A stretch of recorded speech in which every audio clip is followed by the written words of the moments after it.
we on? Alright, I think we are. We'll wait for people to just confirm in the chat, hopefully. Just let us know that you can hear us, guys, and then we'll obviously get on with it. Don't want to Yeah, start if hopefully you can people hear us can't both. hear us. Obviously, hello to people in chat who've been waiting. Thank you very much. Just give us a mic check, confirm. And obviously, Will's with me, so can you just confirm you can hear Will as well? And Yeah, Nat's I'm trying to here, check it. guys. I'm just checking the stream. It does sound like we're coming through YouTube. I just got the just I can hear you anyway, Aiden. So you'll have to let me know if you can hear me or not. Yeah, no worries. I can hear you on my end. I'm just So we got one person confirming in chat. Just want to see if we can hear Will, and then we'll get straight into sort of the meat and potatoes. Yeah, admiring your snazzy new haircut there, Aiden. As I said, Oh, it's the thank first you. time I've seen that. Look very sharp, You know the, very the short back and the sides. Had to look my very best on for London. trend. Yeah, well, yeah, Nat. You're all good, right? Cool, sweet. Nat's confirmed for us. Right. Yep. Hello, everyone. Hey again, and welcome back to another episode of Discussing Resilient. Well, it's not really an episode; it's kind of live. This one. Um, I'm joined by Will again, as Hi, always. guys.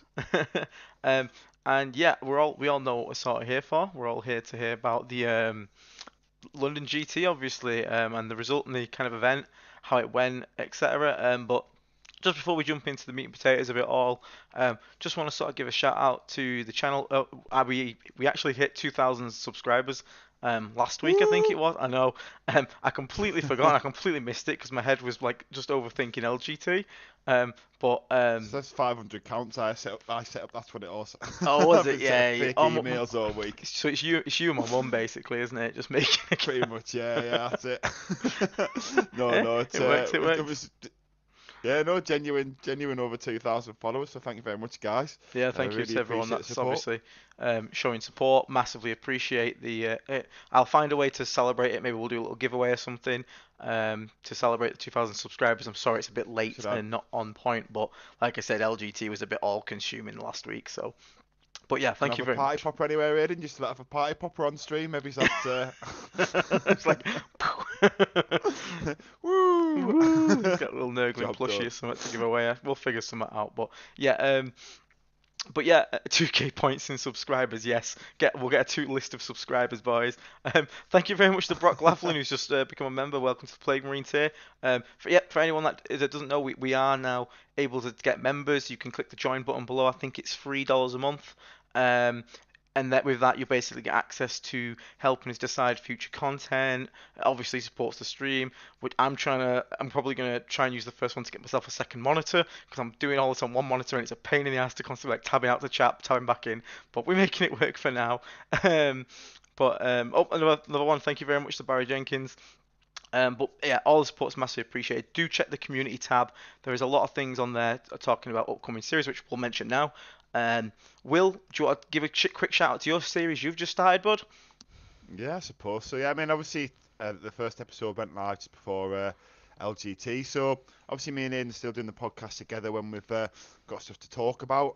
The next one's probably going to be running through some of the other lists that did okay at LGT. But I'm going to do a solo series just talking about my development. Because obviously, new addition, I haven't sort of taken to it as well as I've liked. So, the idea is just sort of running through just getting better at the game, really, sort of focusing on the rules of 10th and how Death Guard falls into those, and kind of focusing a lot on mistakes, schoolboy errors, sort of tracking my journey of improvement to sort of see if those errors that I make and lessons learned from them can sort of help others, who are on the sort of same journey, because obviously 10th is new to a lot of us, and I know there's a lot of people as well, are just picking up 40k, start of an edition and things like that. So it's kind of just Death Guard from a different angle, I guess, and looking at lists that maybe is a little bit more off the wall, a bit unusual as well. So trying to experiment with stuff before I inevitably probably fall back on Morty 3 Plague Burst crawlers and the other things that seem to be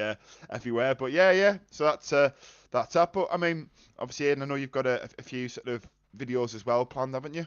Yeah, so obviously the Faction Fundamentals series is continuing. We've just done unit reviews. We had a vote for the next topic, and it's either between like deployment and mission tactics or allies deep dive. And now I think the mission tactics kind of won out the vote, but I might just do the allies deep dive first, just because it sort of then sequences, going through our characters, our units, then allies. So it's like all the unit reviews done, then into tactics. So that should be going up probably hopefully this weekend. And we've got another series we're about to start called A Perfect Plague for, which is going to be talking specifically about matchups. So, for example, episode 1 could be like a perfect plague for Necrons, and it's going to talk all about playing Death Guard versus Necrons, some good units, some good pieces of tech you can bring, sort of general playstyle, and help you, hopefully, if you have a meta full of Necron players or just your best mate who you just really want to crush because he's been doing your head in because his warriors won't stop resurrecting and you're sick of it and you want to kill the guy because, oh my god, stop resurrecting Necron warriors. Sorry, getting lost there. But yeah, hopefully the idea is like. It's a series that we can go through. Again, members will be voting on that one, so I think it's tied at the moment for Space Marines or Necrons. So, those new members who just joined, then you can go be the tiebreaker and decide what episode goes up first for that one. Once again, a massive shout out to ATK1 who's in the chat, Raz. He's basically doing all our thumbnails and stuff like that. I think they look amazing. Thank you so much, bud. And Yeah, thank you. hopefully, I know you're a bit busy at the moment, but when we come back, when it's obviously your work's died down a bit, hopefully we can have a bit of a regroup, and when you've got a bit more free time, we can, sort of plan some extra ones. But your support is massively appreciated, mate, and we massively appreciate you. So, with all that out of the way, I won't waste your time anymore. Everyone wants to know sort of like London Grand Tournament. So, I attended LGT the weekend just gone. Will didn't actually come this year. You normally do, don't you, bud? Yeah, normally, like I say, LGT is normally one that I've done in the past. It just felt badly this time. As I say, I've started the part-time job at Element Games, which I mentioned on the solo podcast. So it would have fell on my second or third week there. So it felt a bit weird taking holidays, and then I've been away with my my girlfriend at the start of the week as well. So I've just felt the two sort of things added together. It just felt like a lot. So next year I'll hopefully be there. Plus, as I say, linking back to my solo series, as I'm sort of finding my feet a bit with Death Guard and 10th edition. A trip to London would have been a long way to probably come back feeling a bit frustrated if I didn't get at least a 3-2. So Yeah. I think for this year it was one I've missed, but definitely going to be there next year. But in regards to the LGT, and I was thinking before we sort of jump in and sort of deep dive your games and list. Obviously, do people know who the overall winner of the event was? Because there is an All Specs Tactics videos to highlight, to probably go and watch. If you're looking at sort of things after hours, because Chaos Space Marines did take it out, just They for the did. people who don't really know that. Versus Eldar as well. Yeah, Chaos Space Marines did really well. Was he from Team Ignite, the guy who won? He 'Cause I was, think yes, he was from Team Ignite, so Vic VJ's team.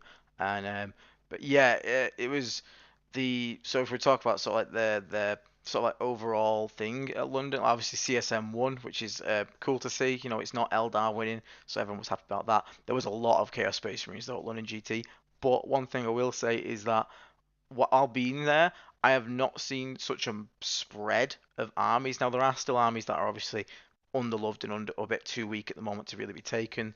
Sisters of Battle struggling, Drukhari struggling, but overall, the actual variety, maybe a variety in armies, and even in some cases variety in lists. Maybe not so much in the CSM list. 'Cause it's a lot of like Forge Fiends. I've never seen so many Forge Fiends in my life. Will honestly, you look down at yeah. every table, there was like 3 Forge Fiends on every I was table. gonna say, yeah, a couple of people have been messaging me today about them because I've got a couple sat on my shelf. Bit of time to see if I can get a lend of them.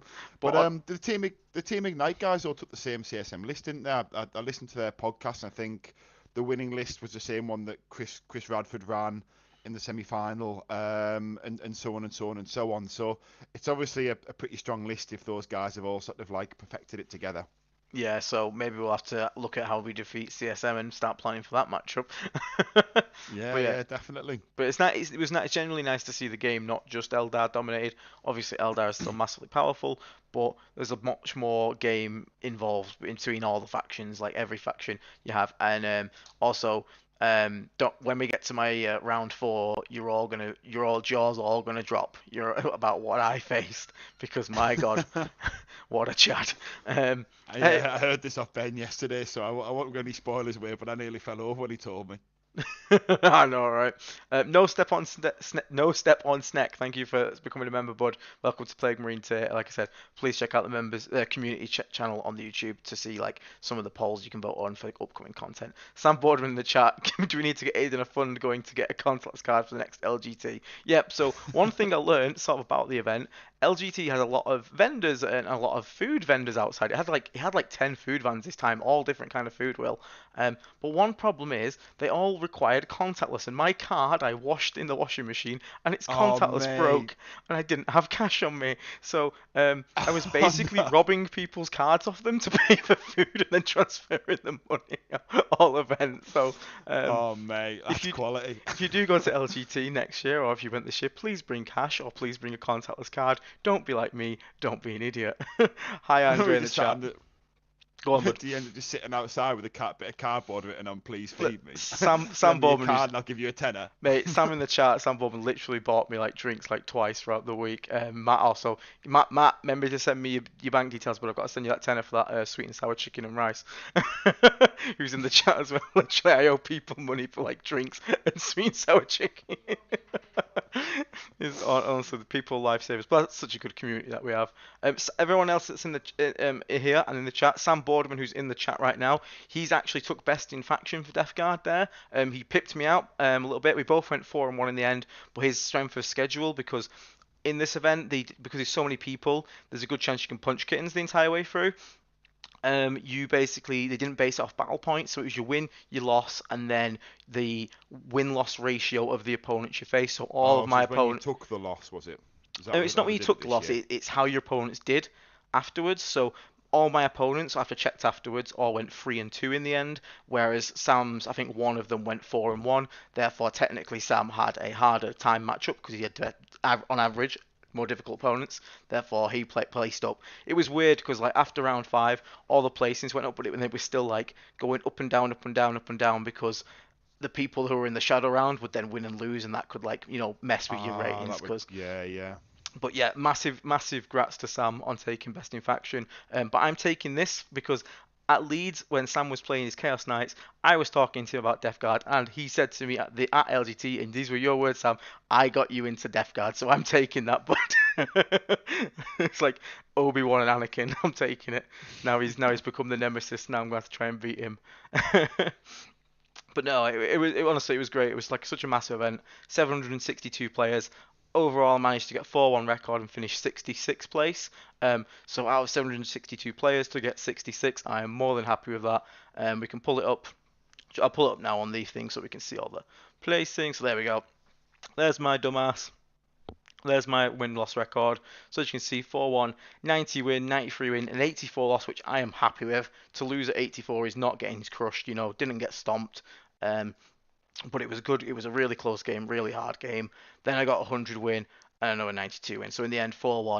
And I think, Sam, you're just up here, bud, aren't you? I don't know if I've already gone past him.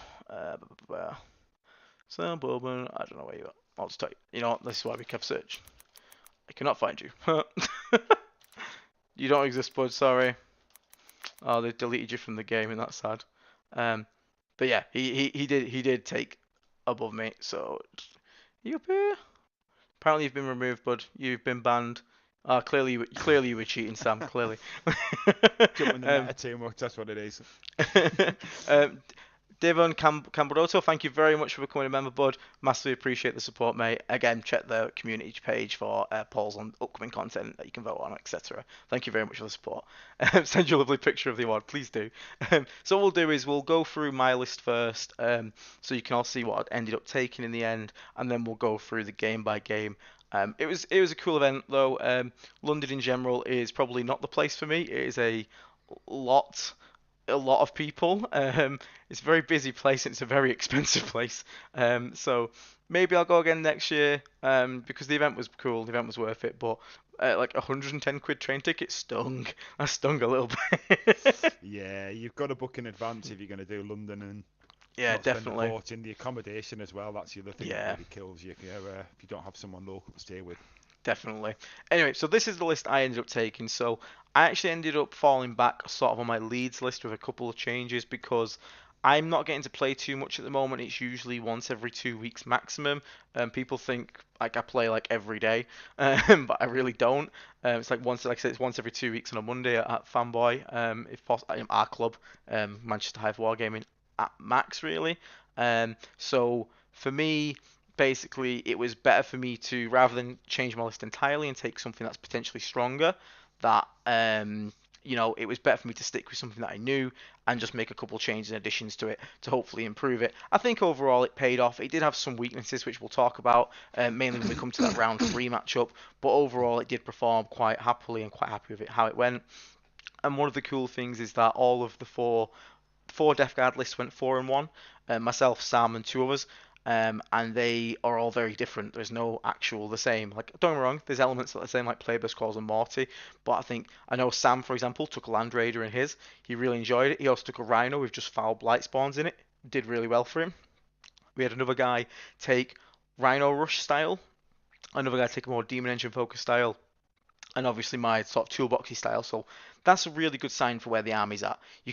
We've got multiple people going 4-1 with a faction. That's an 80% win rate of the tournament, running all sorts of different lists. Me and Will probably aren't going to cover it today, but I think in the next episode we're going to look at those other people's lists, analyze it, and maybe even if you want to come on like Sam and talk about your list with us. Oh, I don't know. I mean, I speak to Sam at some tournaments. I don't know if we can have him on the podcast. Oh yeah, I can only put up with so much of Sam. No, I love Sam to pieces. Yeah, Sam, you're more than welcome to come on, mate. We'd love to have you on the podcast, especially as a fellow Northerner as well. Yeah, it'd be cool if I can also reach out to some of those other people. So if you are one of those people that did go 4-1, reach out to me. I know there's a fellow on the Discord which I'll talk to on the Nurgles Mansion Discord, and we maybe can have like a bit of like a round Knights of the Round Table vibe as we talk for our 4-1 list. So that'd be quite cool. Yes, Matt, I will have to come down with you next year because you do work for the Hilton and you get a rather nice discount on those hotels. I won't lie. John Crawford, hi, bud. I placed 66 out of 762, bud, with a 4 wins and 1 loss record, mate. So this is my list. So like I said, it's mainly the same. We have the Death Guard Sorcerer in Terminator Armor, Lord of Virulence. This time I put the enhancement in for Living Plague because now contagions are actually quite important, and I had the spare points. Mortarion as always. Typhus. So the character package hasn't changed for me. 2 units of 10 cultists. I did weirdly bring the Hellbrute because I know I've kind of like been a bit confused in the Hellbrute. I've never been so confused about a unit than this Hellbrute. But this Hellbrute, he's such a strange unit because some games he did, again, naff all. He came in, tagged once, and then exploded. But there was 2 games where this little man put in so much work, and I genuinely was like really happy to have him in the list. So I think as a one-off, I think he can stay. Again, I do wish he was like 120 points, maybe 130, but as a one-off, I'd stay. But I don't think I'd ever go higher than 1 because they are expensive and they are quite squishy. The Death Guard Predator. Go on, sorry. So you found him good? Because I was going to say, because I'd seen some Goonhammer. Goonhammer did an article days, didn't they, where they updated a couple of things. And I noticed in definitely one, possibly both of those lists I had Hellbrute. So there's obviously the people getting behind them. So you found him. He was good enough to keep in the list then, because I'd sort of just thought the points wasn't quite there for me. He's one of those. I think you could probably replace him and still be okay. But I think if you just play with him smart, a bit more reserved, and also he's really nice as a counter charge because the tank shot combo. Again, these will come up in the actual games that we recap. Like I can give you specific examples of how he paid off his points. But it is really nice to be able to tag at range with Contagion. Especially like from strategic reserves, and then also threaten something because he's quite small. But Madron in chat, one of the 4-1 lists brought 2 Hellbrutes with 2 las cannons and missiles. So like this is what I mean. There's so much build variety in Death Guard at the moment. It's honestly great. Some people can take no Hellbrutes. Some people take 1. Some people take 2. You can even take 3 maybe not 3 though. But again, it's all up to how you use them and how you find them. But having the utility and the ability to project it did come in vital. So that's quite cool. Nice. So then we had the little predator that could. The little predator that could. I think you gave him performance anxiety a bit, Will. Did he? Did he underperform? Did he? In one game he did. The day 1 he had anxiety. He wasn't doing great. He was the little predator that couldn't that day, and I was like, it's all right, bud. So I took him back to the hotel. I put him on the top, and I gave him an edge highlighter to give him a little bit of a dry brush to cheer him up a bit. And then day 2, he was just like, right, it's go time, bud. And he was back on his form, and he was popping vehicles left and right. So I still really Nice. like having him. The long range shooting is just really nice to have. And again, he's fairly cheap. And the thing is not bad either. The Havoc launcher comes into play a little bit, just picking up like Nurglings, and even just having more shots to fire at like a cheeky assassin that's going It for like gets a load of teleport evidence home. buff as well, doesn't it? The Havoc Yeah, launcher. that came up quite a few times as well, which is quite funny. Um, but yeah, it's a nice little vehicle to have. Still love having just the one of him. Still don't, not sure if I'd take two. I think if we bring in two, you're looking more at destructors because they're more like generally, useful. They can shoot at multiple like types of target. Like this guy has no use versus infantry outside like the Havoc launcher, whereas the destructor can, double up as some okay anti-tank if needed. Um, so I'd go double destructor, but I'd stick with the one annihilator. So that's my annihilator. Again, two minimum size units of Death Shroud Terminators. Again, the people that did well. Some people took big units, some people took small units. Great. Either way is the right way to run these, whatever works for you. For me, it's small units. This was the bit I did. Remember last time Will I was talking about wish I had bloat drones? I did put Yep. in two bloat drones. I fucked this up. I meant to be one heavy blight launch drone and one plague spitter drone, but I accidentally forgot to change one of the loadouts back. Um, Oh no. so I did submit double plague spitter, but it was okay in the end. It was still fine.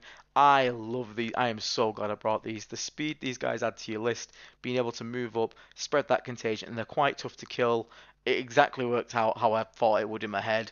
They give you that little skirmishing unit that can't be picked up by other skirmishing units, and when they get flaming, it's brutal. Anti-infantry 2 plus, potentially, up to AP 3 max if you took -1 save contagion, and you give them an extra AP for a CP. It's grim to face, and obviously you can always cover. These guys were all stars. Would I take 3? Potentially consider it. That's how good they were. But Okay. honestly, two was like a really nice number to have. I wouldn't take one on its own. I think you need like at least two. But it's So such a great, before great unit. before you jump on the play burst colours in, because obviously you mentioned you had the heavy blight launcher. hmm What would the heavy blight launcher have got you in the utility, and did you consider like a flesh mower at all? I didn't really consider a flesh. I'm not. I'm still kind of underwhelmed by the. It's kind of like when you explained it to me. It's like if I'm gonna bring a flesh mower, the flesh mower is not the greatest weapon. It's okay. It's got a lot of attacks, but it's only hits on 3s. So you're probably gonna get 7 hits. It's only AP 1, and yeah, you can. Yeah, obviously with a contagion for -1 save, it's AP 2 compared to if you put to AP 3. You can do all that stuff. Or if I want a fast moving like melee unit, I can just look at carnivores, like you said, and the Yeah, yeah. carnivore just does a lot more if I want a fast moving melee unit. But the flamer bloat drones for me adds the sort of the board control element. It also rings his infantry just like the flesh mower would, because the flesh mower is not killing tanks either. It can, lethal hits is okay, but it's not going to do much. But the heavy blight launcher Yeah. just lets you have that impact from distance, so it can play. It can stay near corners to investigate signals and still be firing shots in. Um, it's just nice to have strength 8, AP 2, 2 damage. Up to AP 3 in contagion ranges. Um, it's more just so that that guy can really do like a flanking scouting role and going for like objectives while still potentially contributing some shots. Whereas like sometimes you send a flamer off to a corner, it takes a turn for it to get back in the fight, and at that point you've missed 2 turns of it. Whereas that guy can just keep firing shots in, and obviously lethal hits kind of helps if you come across vehicles as opposed to anti-infantry 2 plus, which, and I won't lie, these guys still flamed like a good couple of wounds off vehicles when I needed it. 5s to wound on vehicles isn't the worst when you're auto hitting, Yeah, yeah. and then if it's AP 2 because of contagions, that's pretty still, it took some wounds off stuff. So, but yeah, I mean, I still think if you like flesh mowers, run them. I don't think they're terrible. I just think in my head I prefer them with flamers and blight launcher, and if I wanted that big, fast-moving melee slap, I'd look at carnivores instead. Yeah, I think that's a really good. I think that's a really good analogy there, because, like I say, I've been a bit weird on them as well. I think mowers work in certain situations, certain skews, for example, but I think the spitters probably do have the utility, especially. Like I say, I've been really impressed with the spitters since you get the new contagion with -1 armor, that and ignoring cover, and then infantry on the two plus. I mean, even one on like a plague marine squad, it just does work every time. So yeah, I think it makes a lot of sense. One thing I enjoyed doing is leaving a gap for a 40 mil base, so an assassin, if they wanted to, could deep strike in my back, but making sure the bloat drone was the screening unit within 12. So he's like, yeah, you can put your assassin down there, that's no problem, but I will overwatch him. And they sat there like, Ah. is it worth it? Because he could die, and if he dies, I've lost an assassin for nothing. But the temptation for them to come in and like deploy teleport homers and try and score some points, they do commit to it, and the two fellas that committed to it both lost their assassins because of it. Um, It's a very smart play, that. it's just like it's almost like you're sticking your hand out like, do you want the cupcake? Take the cupcake, but you got like a big snappy claw here like waiting. Yeah. It's a really good analogy. Yeah. It's like it's just bait, isn't it? Yeah, Really, it's you're just bait. literally going fishing. I don't want it to backfire, but the thing is, if it backfires, then you just pick it up next turn. They get the points that they were probably going to get anyway. So it's like, it's okay. They score 3 points, then you pick up the assassin next turn. I can deal with that, but there's also the chance they drop it in. I just pick up an assassin for free, which is obviously great because I hate lone operators. So yeah, No, I think it's a really good play. yeah, triple plague burst crawler again, two with the flamers, one with the entropy cannons. I've already gushed in a million times about these guys, and my god, what all stars they were again. These things are just brilliant. Um, Honestly, kind of toxic, kind of broken in my opinion. They're just great, they're fantastic. And then obviously 2 units of Nurglings. So just to round out for secondary plays, it's always good to bring some Nurglings along. But it's all the fall really. Infiltrate's quite nice. They did get some good use in my game too, which we'll talk about. Which should we get into the games? That's what people want to hear in it. Yeah, let's do it, man. I think you've run through the list, and I've had a chance to ask any questions and things, maybe some things that the people were thinking, sort of running through it. But yeah, I mean, I haven't heard the breakdown of these games either, so I'm quite excited, and like I say, I might have some questions, but yeah, roll it out, I guess. That So is let's see how it went. that's round 5. Oh, you gotta love BCP's website, haven't you? There we go. Okay, round 1. There goes final. So first, can you stay still, please? There we go. So round 1, I was against Josh Ferguson, and he was playing Ultramarines. So he was running. So the fellow this was his first ever event. He's played a couple RTTs at his local club, but this was his first ever actual big scale event that he's gone to. So a bit of a not I'm not gonna say easy, but it was obviously the fella's new to the tournament scene. I'm not so new. And these contents of his army, yeah, it's a fairly decent army. He managed to go 3-2 this fella in the end, so props to the fella. But when you see the army, which we'll go through now, you'll see sort of like the problem he had. So he had Tigerius, which he can join a squad. He gives that squad a -1 to be hit, and then a 4-up feel no pain versus like psychic attacks. -1 to be hit. Again, don't care about it because Mortar Tyrant's going to ignore it. He has Manus, Calgar, and his Victrix Honor Guard, which give his unit that he joins advance and charge, and he gets an extra CP a turn. That's quite nice. A Company Champion, so he's got a precision, reroll hits and wounds versus characters. A Lieutenant, obviously give you the Bolt of Discipline, so the 5's up, a 5 up to hit, sustained hits on a squad, and he obviously gives lethal hits himself. So that's quite nasty. 2 units of Intercessors just for sticking objectives. 2 units of Blade Guard, one with the Champion and one with the Manus Calgarin. He had an Eliminator squad for sniping. He had an Eradicator squad, Gladiator Lancer, a full 10-man Hellblaster squad, which was joined by this fellow was joined by the Lieutenant. So these Hellblasters are sustained hits, lethal hits on 5s, which is quite scary. And obviously they shoot when they die, so that's quite scary.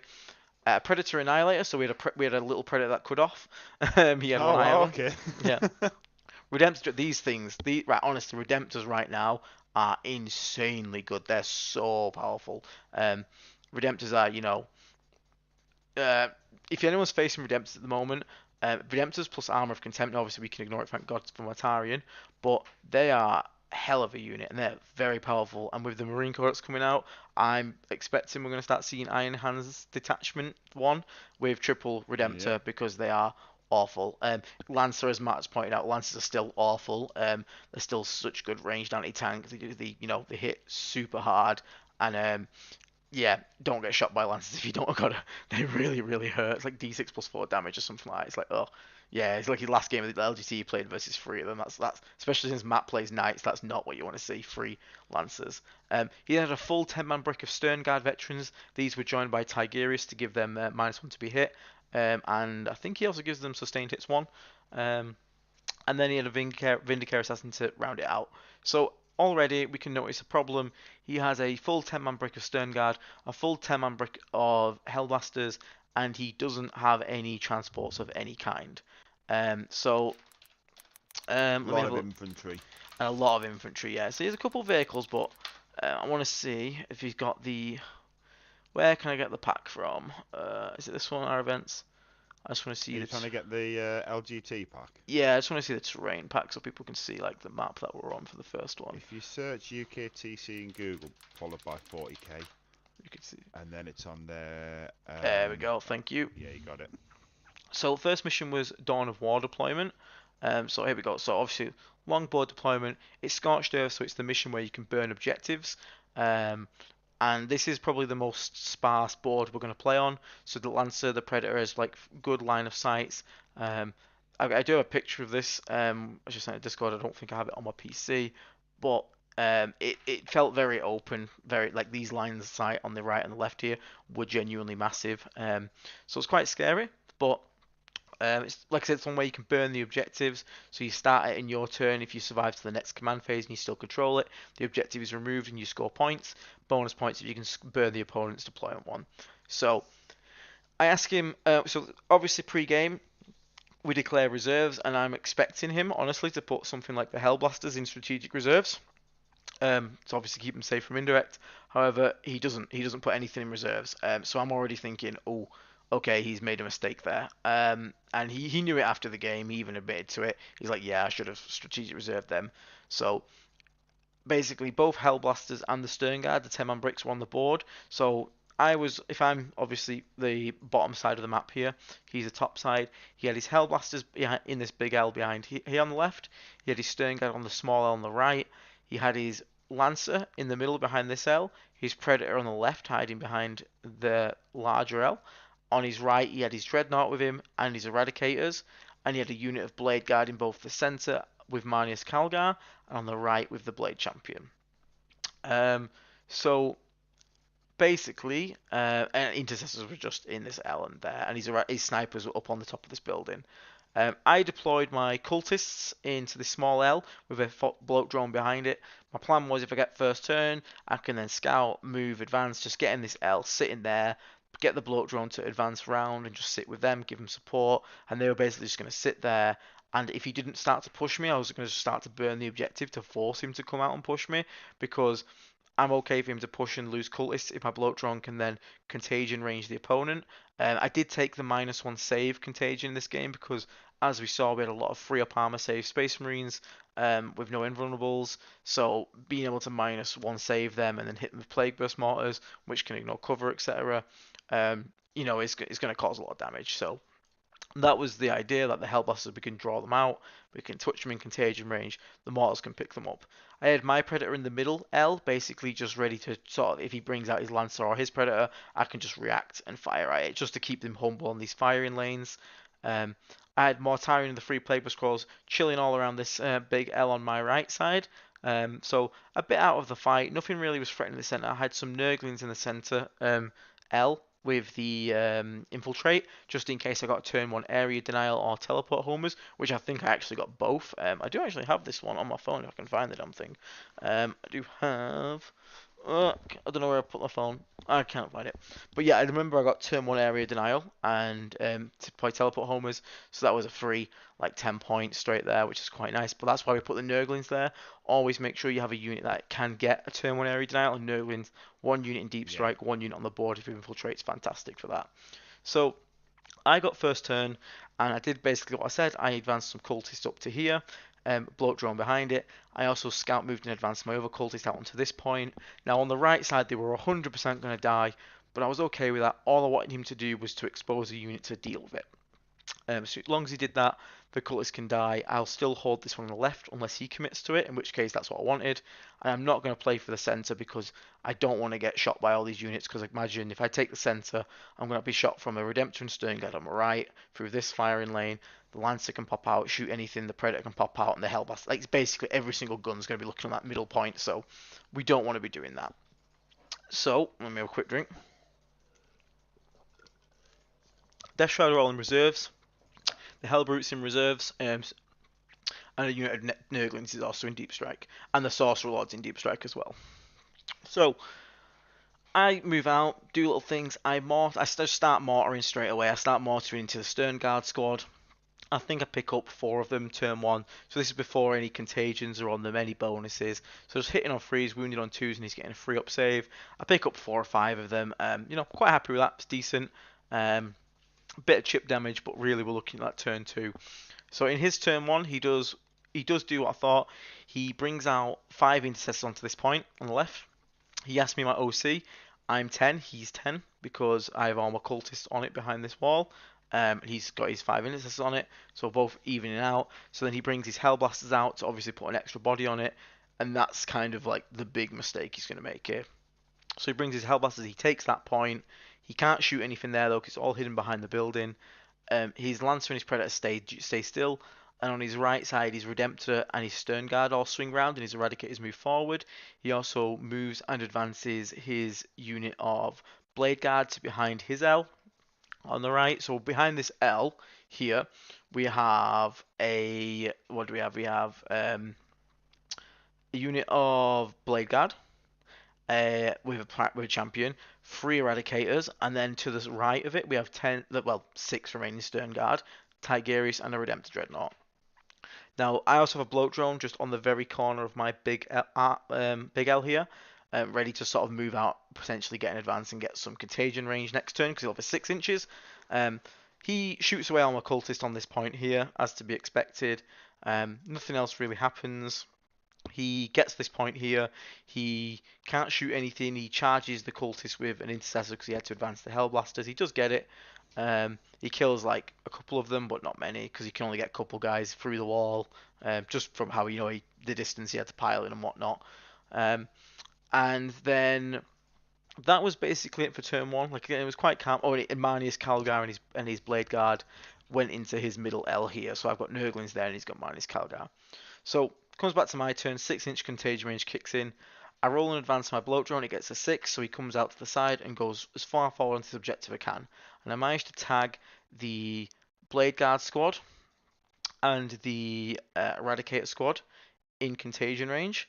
Mortarion also comes round to about here, and I think I measure it's like a 12-inch charge to the wall. I was like, it's an 11-inch charge to the wall because he's touching the wall of his unit, so I could charge it potentially.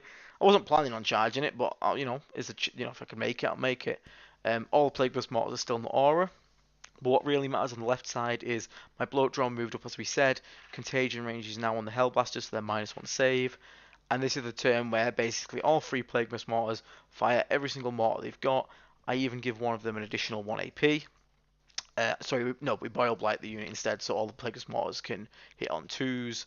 And basically, I'm pretty sure he killed the entire unit part of the Lieutenant. So the 10 Hellblasters are gone. They have no line of sight or anything, so they have line of sight, but they haven't got the range to shoot full across here. So they die without ever doing anything, which is obviously huge because that's one of his highest damaging output units. So that was a good win there. On the right side, we had the Stern Guard got shot by, I think, the machine guns of 2 of the Plague Burst Claws that poked their head out, Mortarion's spell also, and his pistol. That managed to drop them down to 3 guys, I believe. And then the Predator also poked his cheeky head out and took a shot at them as well. Protected still from the lance from the Predator.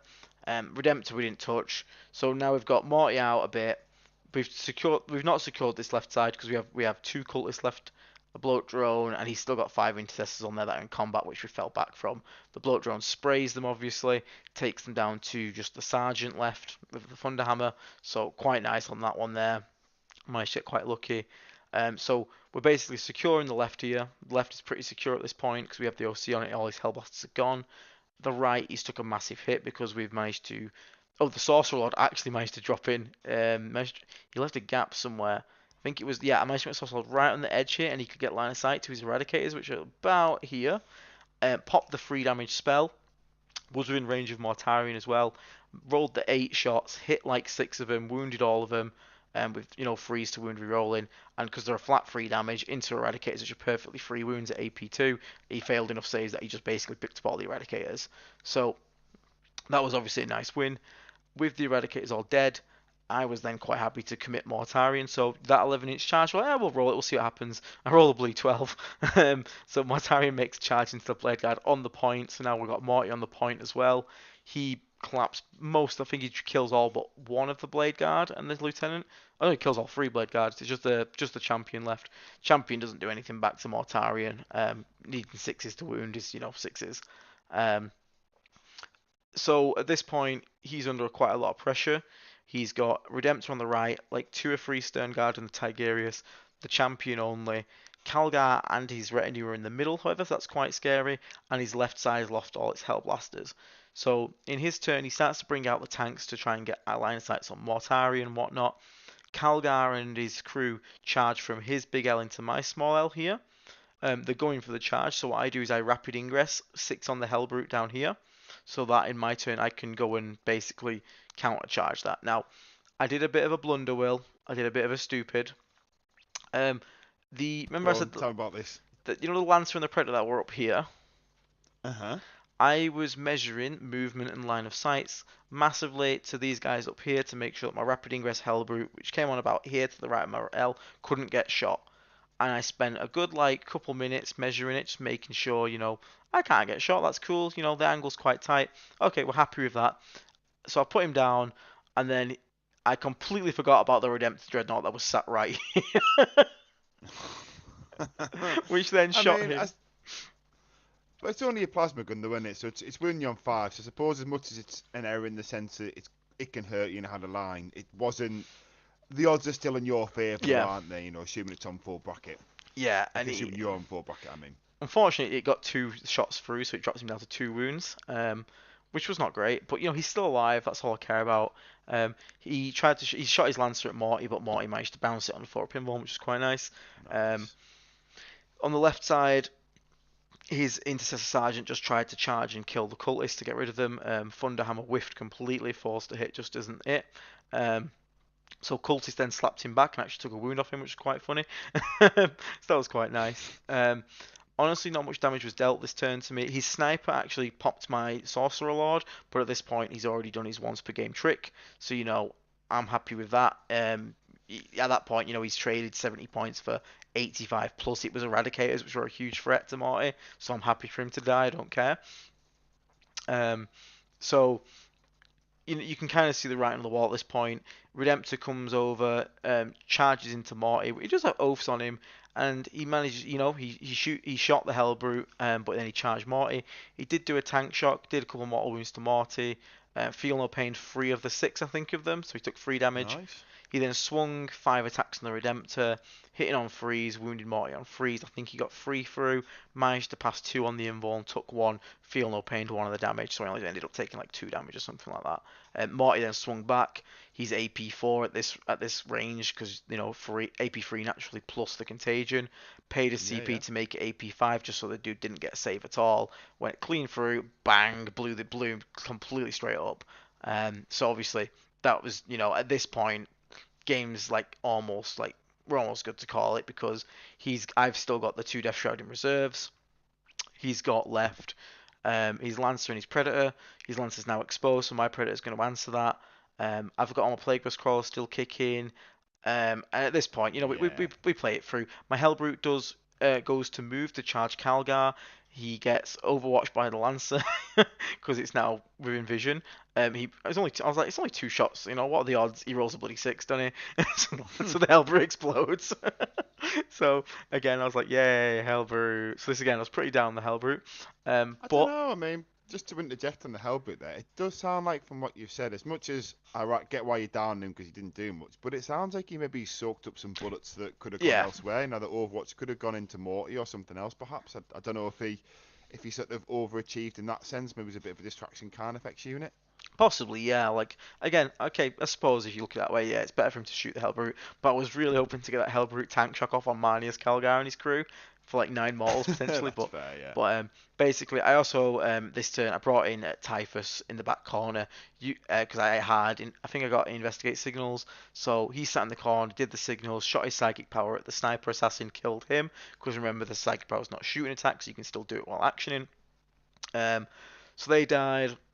My other squad dropped in, sprayed Calgar's unit, Obviously, with the Lord of Virulence, that's tons of damage. The mortars then fired in, killed basically that entire squad because now they're hitting on twos because the Lord of Virulence can spot it.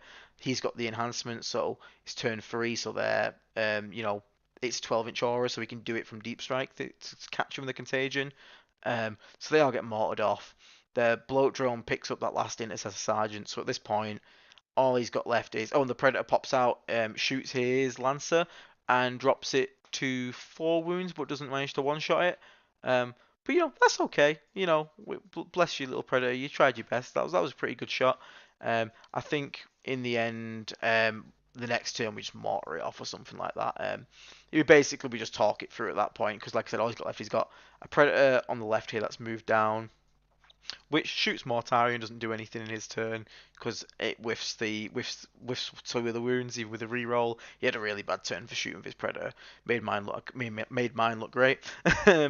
But yeah, the Lancer then died next turn. Calgar's all dead. Sternguard are all dead. So all he's literally got left is 3 Eliminators up here in this building, 5 Intercessors back on his home base, and this Predator, which I can obviously then, I just said to him, at this turn, I'll just put every single mortar into that thing.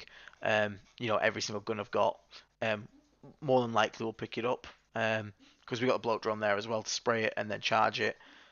Everything's hitting on 2s with an extra AP and ignoring cover. So he said, yeah, I'll just pick that up, that's fine.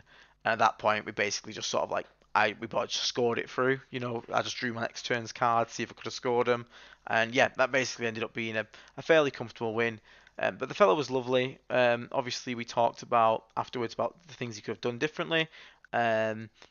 Strategic reserving those big units would have been a big one because Plague Burst Crawlers firing into marine bodies, especially when you get the contagion going and ignore cover with Boil Blight.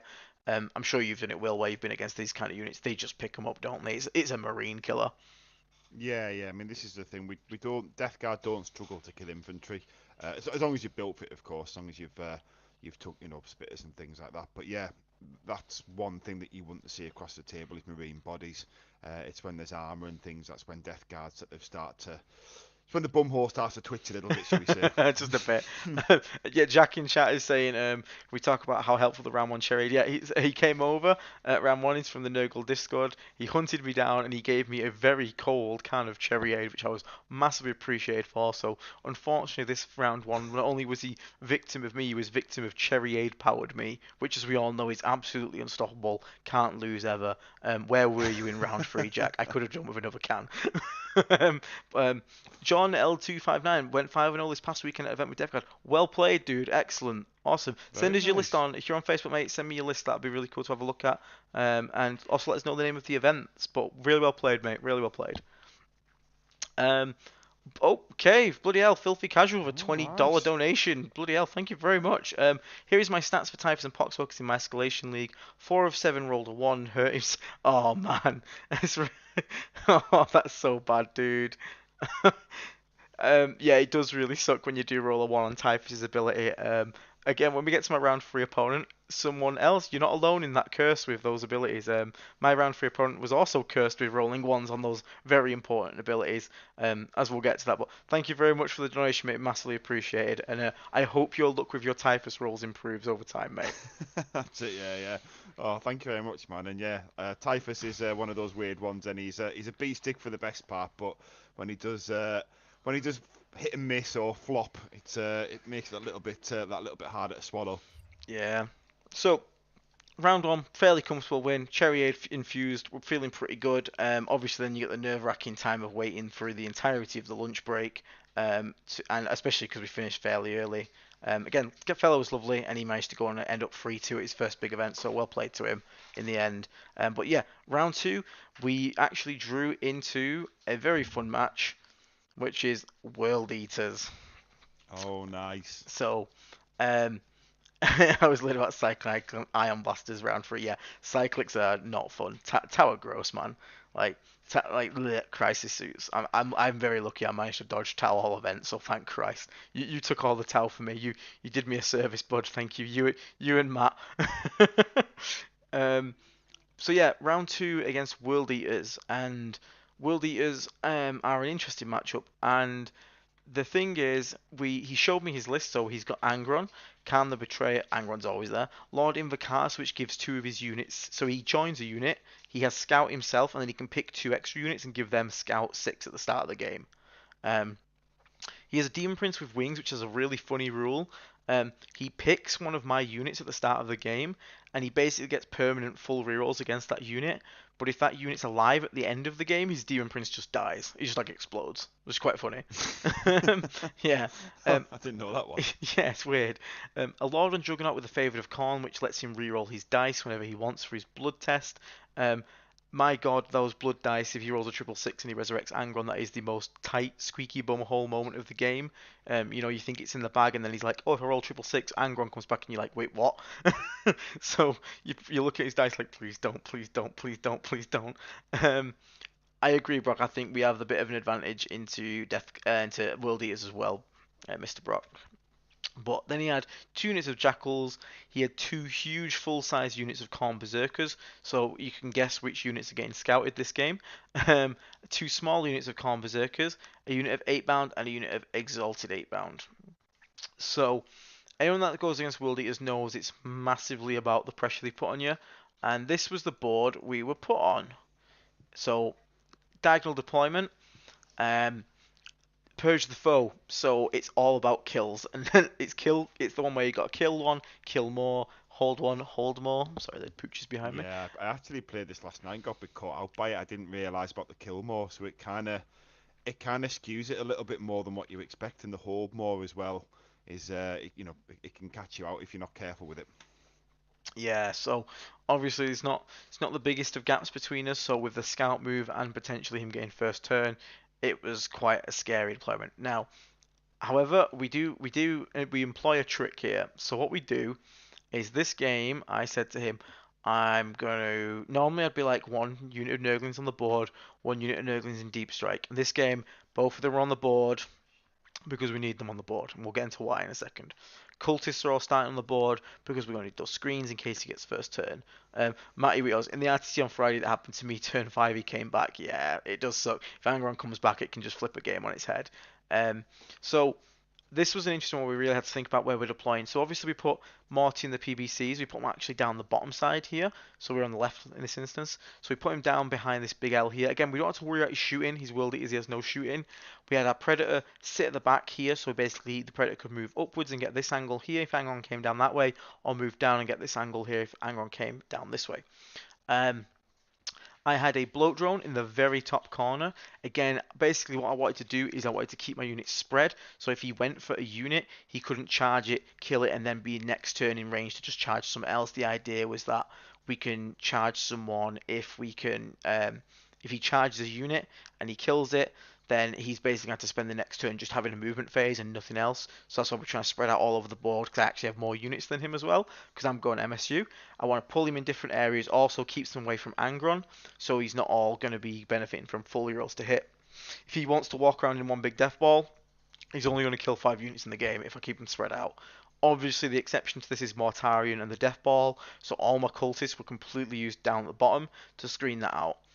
So at the bottom, we used 1 unit of cultists across this big green bit here, just in front of the big L, to screen this out. And the idea being that if we can, we're going to get scout move, then we're going to push out this screen as much as possible in case he gets first turn, that he'd have to smash into us at this halfway line and not in our deployment zone to buy us some time. The other bloat drone was deployed up top as well. The Hellbrute was on the board this time, behind this L here. The idea being that if he wants to run at me, the Hellbrute can be a counter charge unit, and also because World Eaters are going to have to come at me, chances are he's going to have targets turn 1 to shoot at, so strategic reserving isn't as important. Deep Strike, all my Terminators still on my Sorcerer Lord, because the idea would be once he commits to going forward, we can drop on his backline and start causing issues back there. So, yeah, you are correct, Mr. Paul. I should have got more pictures. I did take a few from the first game, but then I always do the same thing where basically I need like a PA to stand next to me and basically hit me and remind me to take photos because I get too caught up in the game and thinking about it and stuff, and I completely, it escapes my mind. So if anyone wants a job position to be open, so to follow me around at events and bring a camera, she just started coughing like feel free. Camera and cans of Cherryade. Yeah, camera and cans of Cherryade. That's all you've got to do. You just got to carry some Cherryade around, carry some camera around, take some pictures of the games for these discussions. But yeah, I will try and work on it, Paul. I'll try and remember for next time. But my opponent had one last move in round 4 and charged my Lonely Chaos Lord, killed the Lord, used the one spear to reroll all his blood dice. Oh no, he resed Angron. Yeah, that happened to me. The Demon Prince killed the Lord of Virulence in turn 4. But thank God he didn't manage to roll the 666. Thank God. I literally need my own Nurgling to follow me around. So what we did here, so one trick we did is he put his Invocatus down right here between his big L and his medium L. He put Khorne Berserkers on either side of him. So it's obvious what he's going to scout. Now, one thing you can do in Nurglings, if you infiltrate them, the scout rule says you can't finish a scout move within 9 inches of any enemy unit. So what I did is I completely blocked out the top half of the board here by stringing out the Nurglings, 2 inches maximum between them, and I blocked completely any scout moves coming into my top half of the board. One unit couldn't scout at all, it could only literally go back into its own deployment if you wanted to, but I was okay to let the other unit scout, and there's a reason for this. So he got first turn, he scouted, and he scouted a unit that was strung out all the way down here up to here, and he scouted into this L here. The other unit, like I said, couldn't scout at all because the Nurglings completely blocked it. So I was happy with that. Again, it bought me time. Now I got first turn, so I actually scouted these cultists aggressively towards this point here, and he scouted towards this point as well. So I was quite proud of this one. What I actually did is I decided I'm going to try and kill this 10-man Berserker squad. What my opponent had done is, at the front of his squad, he had his Berserker Lord, not a Khorne Berserker. Because you got to remember, every time you shoot Berserkers, they're going to Blood Surge. They can get a D6 move for free, and the Chaos Lord lets them re-roll it. So potentially they can, quite reliably move 4, 5, 6. Now, because the Chaos Lord was at the front, what I actually did is, because I wanted to get -1 save on them really badly, but I didn't want to obviously get my guys charged. So we actually strung our cultists back in the zigzag pattern to here. So we're coming back from this big L to here, within 6 inches of the Khorne Lord and Juggernaut. But behind the wall, we managed to stay behind the wall because he's cavalry, which means he can't go through the wall. So even if he rolls a 6 on the Blood Surge, he can't actually get into combat because he can't go through the wall because he's cavalry. And we trail back to Morty, and in this turn we pick the extra 3-inch contagion. So we're actually 6-inch contagion. So we're having the contagion on him, but we're in a position where he can't Blood Surge move onto us because he's cavalry and can't go through the wall. Which means at minimum, even if he rolls a 6, I'll get at least 2 shooting activations onto that unit. So I then pop Boil Blight on the unit. So all my playbook squad is now hitting it on 2s. I'm not rerolling 1s to wound, but that's fine because they're going to be -1 save and I'm ignoring cover. So my 3 playbook squads fire at this unit and they actually pick up all 10 Khorne Berserkers. He rolls his Blood Surge for the first shot. He rolled a 1. He re-rolled it into a 3. Again, couldn't get around the building because of his Khorne Berserker, couldn't get in range. My second one shot, he rolled a 1 into a 2. Again, the Khorne Berserker Lord couldn't get just around the building, and then my third one finished off the last Berserkers, and just the Berserker Lord was left, but because the Berserkers were dead, he no longer gets the ability to Blood Surge, which kept my cultists safe. So turn 1, we've already picked up a full 10-man Berserker unit. One of his 2 big units is completely gone. That's a good feeling. So in his turn, he goes Unga Bunga and full sends it. So we have Angron flies all the way down. So Angron goes from where this big L is, he flies all the way down to like here, or something like within charge range of Mortarion. But thankfully, because the cultists are strung out, they're causing a little bit of a body block. So in order to charge Morty, he'd actually have to fully clear over the cultist. He can't go directly to him. So it changed his charge from like an 8 to like an 11, and he didn't want to risk that. So, thank God for that. Everything else fully ran out. Oh, thank you very much for coming a member, Bonzi Nurgle Shaman. Bonzi Nurgle Shaman. That's a good name, bud. Thank you very much for joining, bud, and thank you very much for the support. A spectator is allowed to smoke cigarettes. Unfortunately, not in the UK. It's illegal to smoke indoors. So you can spectate from outside and smoke a cigarette if that helps. But yeah, Cherry 8 was the lifeblood of LGT for Discord. Yeah, Cherry 8 is the lifeblood of the LGT. Everyone was drinking it. I swear to God, don't ask anyone else. Trust me, bro. So he comes down with everything. Angron, Exalted 8-bound, Invocatus all come down. Berserkers push into the middle and charge my Nurglings, but they're the Berserkers with Khan the Betrayer in the middle. And on the top end, he actually holds his Demon Prince back. He doesn't actually end up pushing me on the top too much. He sends 5 Berserkers across. And the Demon Prince sort of lingers around the back lines. And some Jackals start moving forward. So he charges, all these cultists get absolutely murdered by Angron. All my Nurglings get absolutely murdered, and then he consolidates back onto the point, which was clever, because if he'd have stayed in that building, I'd have killed him. So quite clever there. So at this point, coming into my turn 2, I have an angry Angron in my face. I have a bunch of Berserkers in the center. I have 8-bound and Invocatus just behind Angron here. Another Lord on Juggernaut nearby. And on the top side is starting to get pushed by more Berserkers. So this is the turn where, in these games where everything has to go so aggressive. Oh, I took -1 save contagion, by the way. A lot of people, he called me insane when I said this. He said, are you in mad? Because he said, why aren't you taking -1 skill? And I said to him, basically, because I run minimum size squads, chances are if 10 Berserkers get into my like free Death Shroud, even with the -1 skill, the amount of attacks you've probably got are just going to kill them anyway.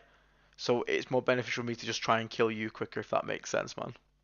Yeah, no, it makes sense. I mean, we're still a low AP army relatively as well, and power armor is still power armor, so it makes a lot of sense to have the extra AP so you can actually get through it as well. Yeah, exactly, and the AP is massive, especially on so many like berserkers which don't have invulnerables, and just being able to force saves through is massive.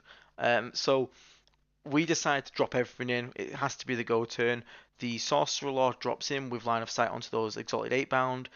The Hellbrute drops down with line of sight into the 8-bound because again they're both flat 3 damage weapons because obviously you can overcharge Sorcerer once per game. Hellbrute Plasma Cannon's flat 3, so it's the best target for them because 8-bound are are 3 wounds. Mm-hmm. He pops a Rapid Ingress for the Exalted 8-bound on my top side. Turns out Exalted 8-bound are like strength 15. Well, I did not know that. Oh yeah, they're brutal. Yeah, yeah, they're like one of the few things in the game that's like still like an actual tank killing combat unit, I guess. Yeah, they're really tough. Yeah, it was quite scary. So what I started to also learn, he started to learn here, and he started using the 5-up Feel Up, a 6-up Feel No Pain, increasing to a 5-up if you already have it for his entire army. They started to like obviously make my damage a lot less impactful because 1/6 on a 3 damage weapon and suddenly an 8-bound surviving. His exalted 8-bound of a 5-up invulnerable, a 5-up Feel No Pain now, so he started using that rather than going for the defense because he saw the damage output we can do.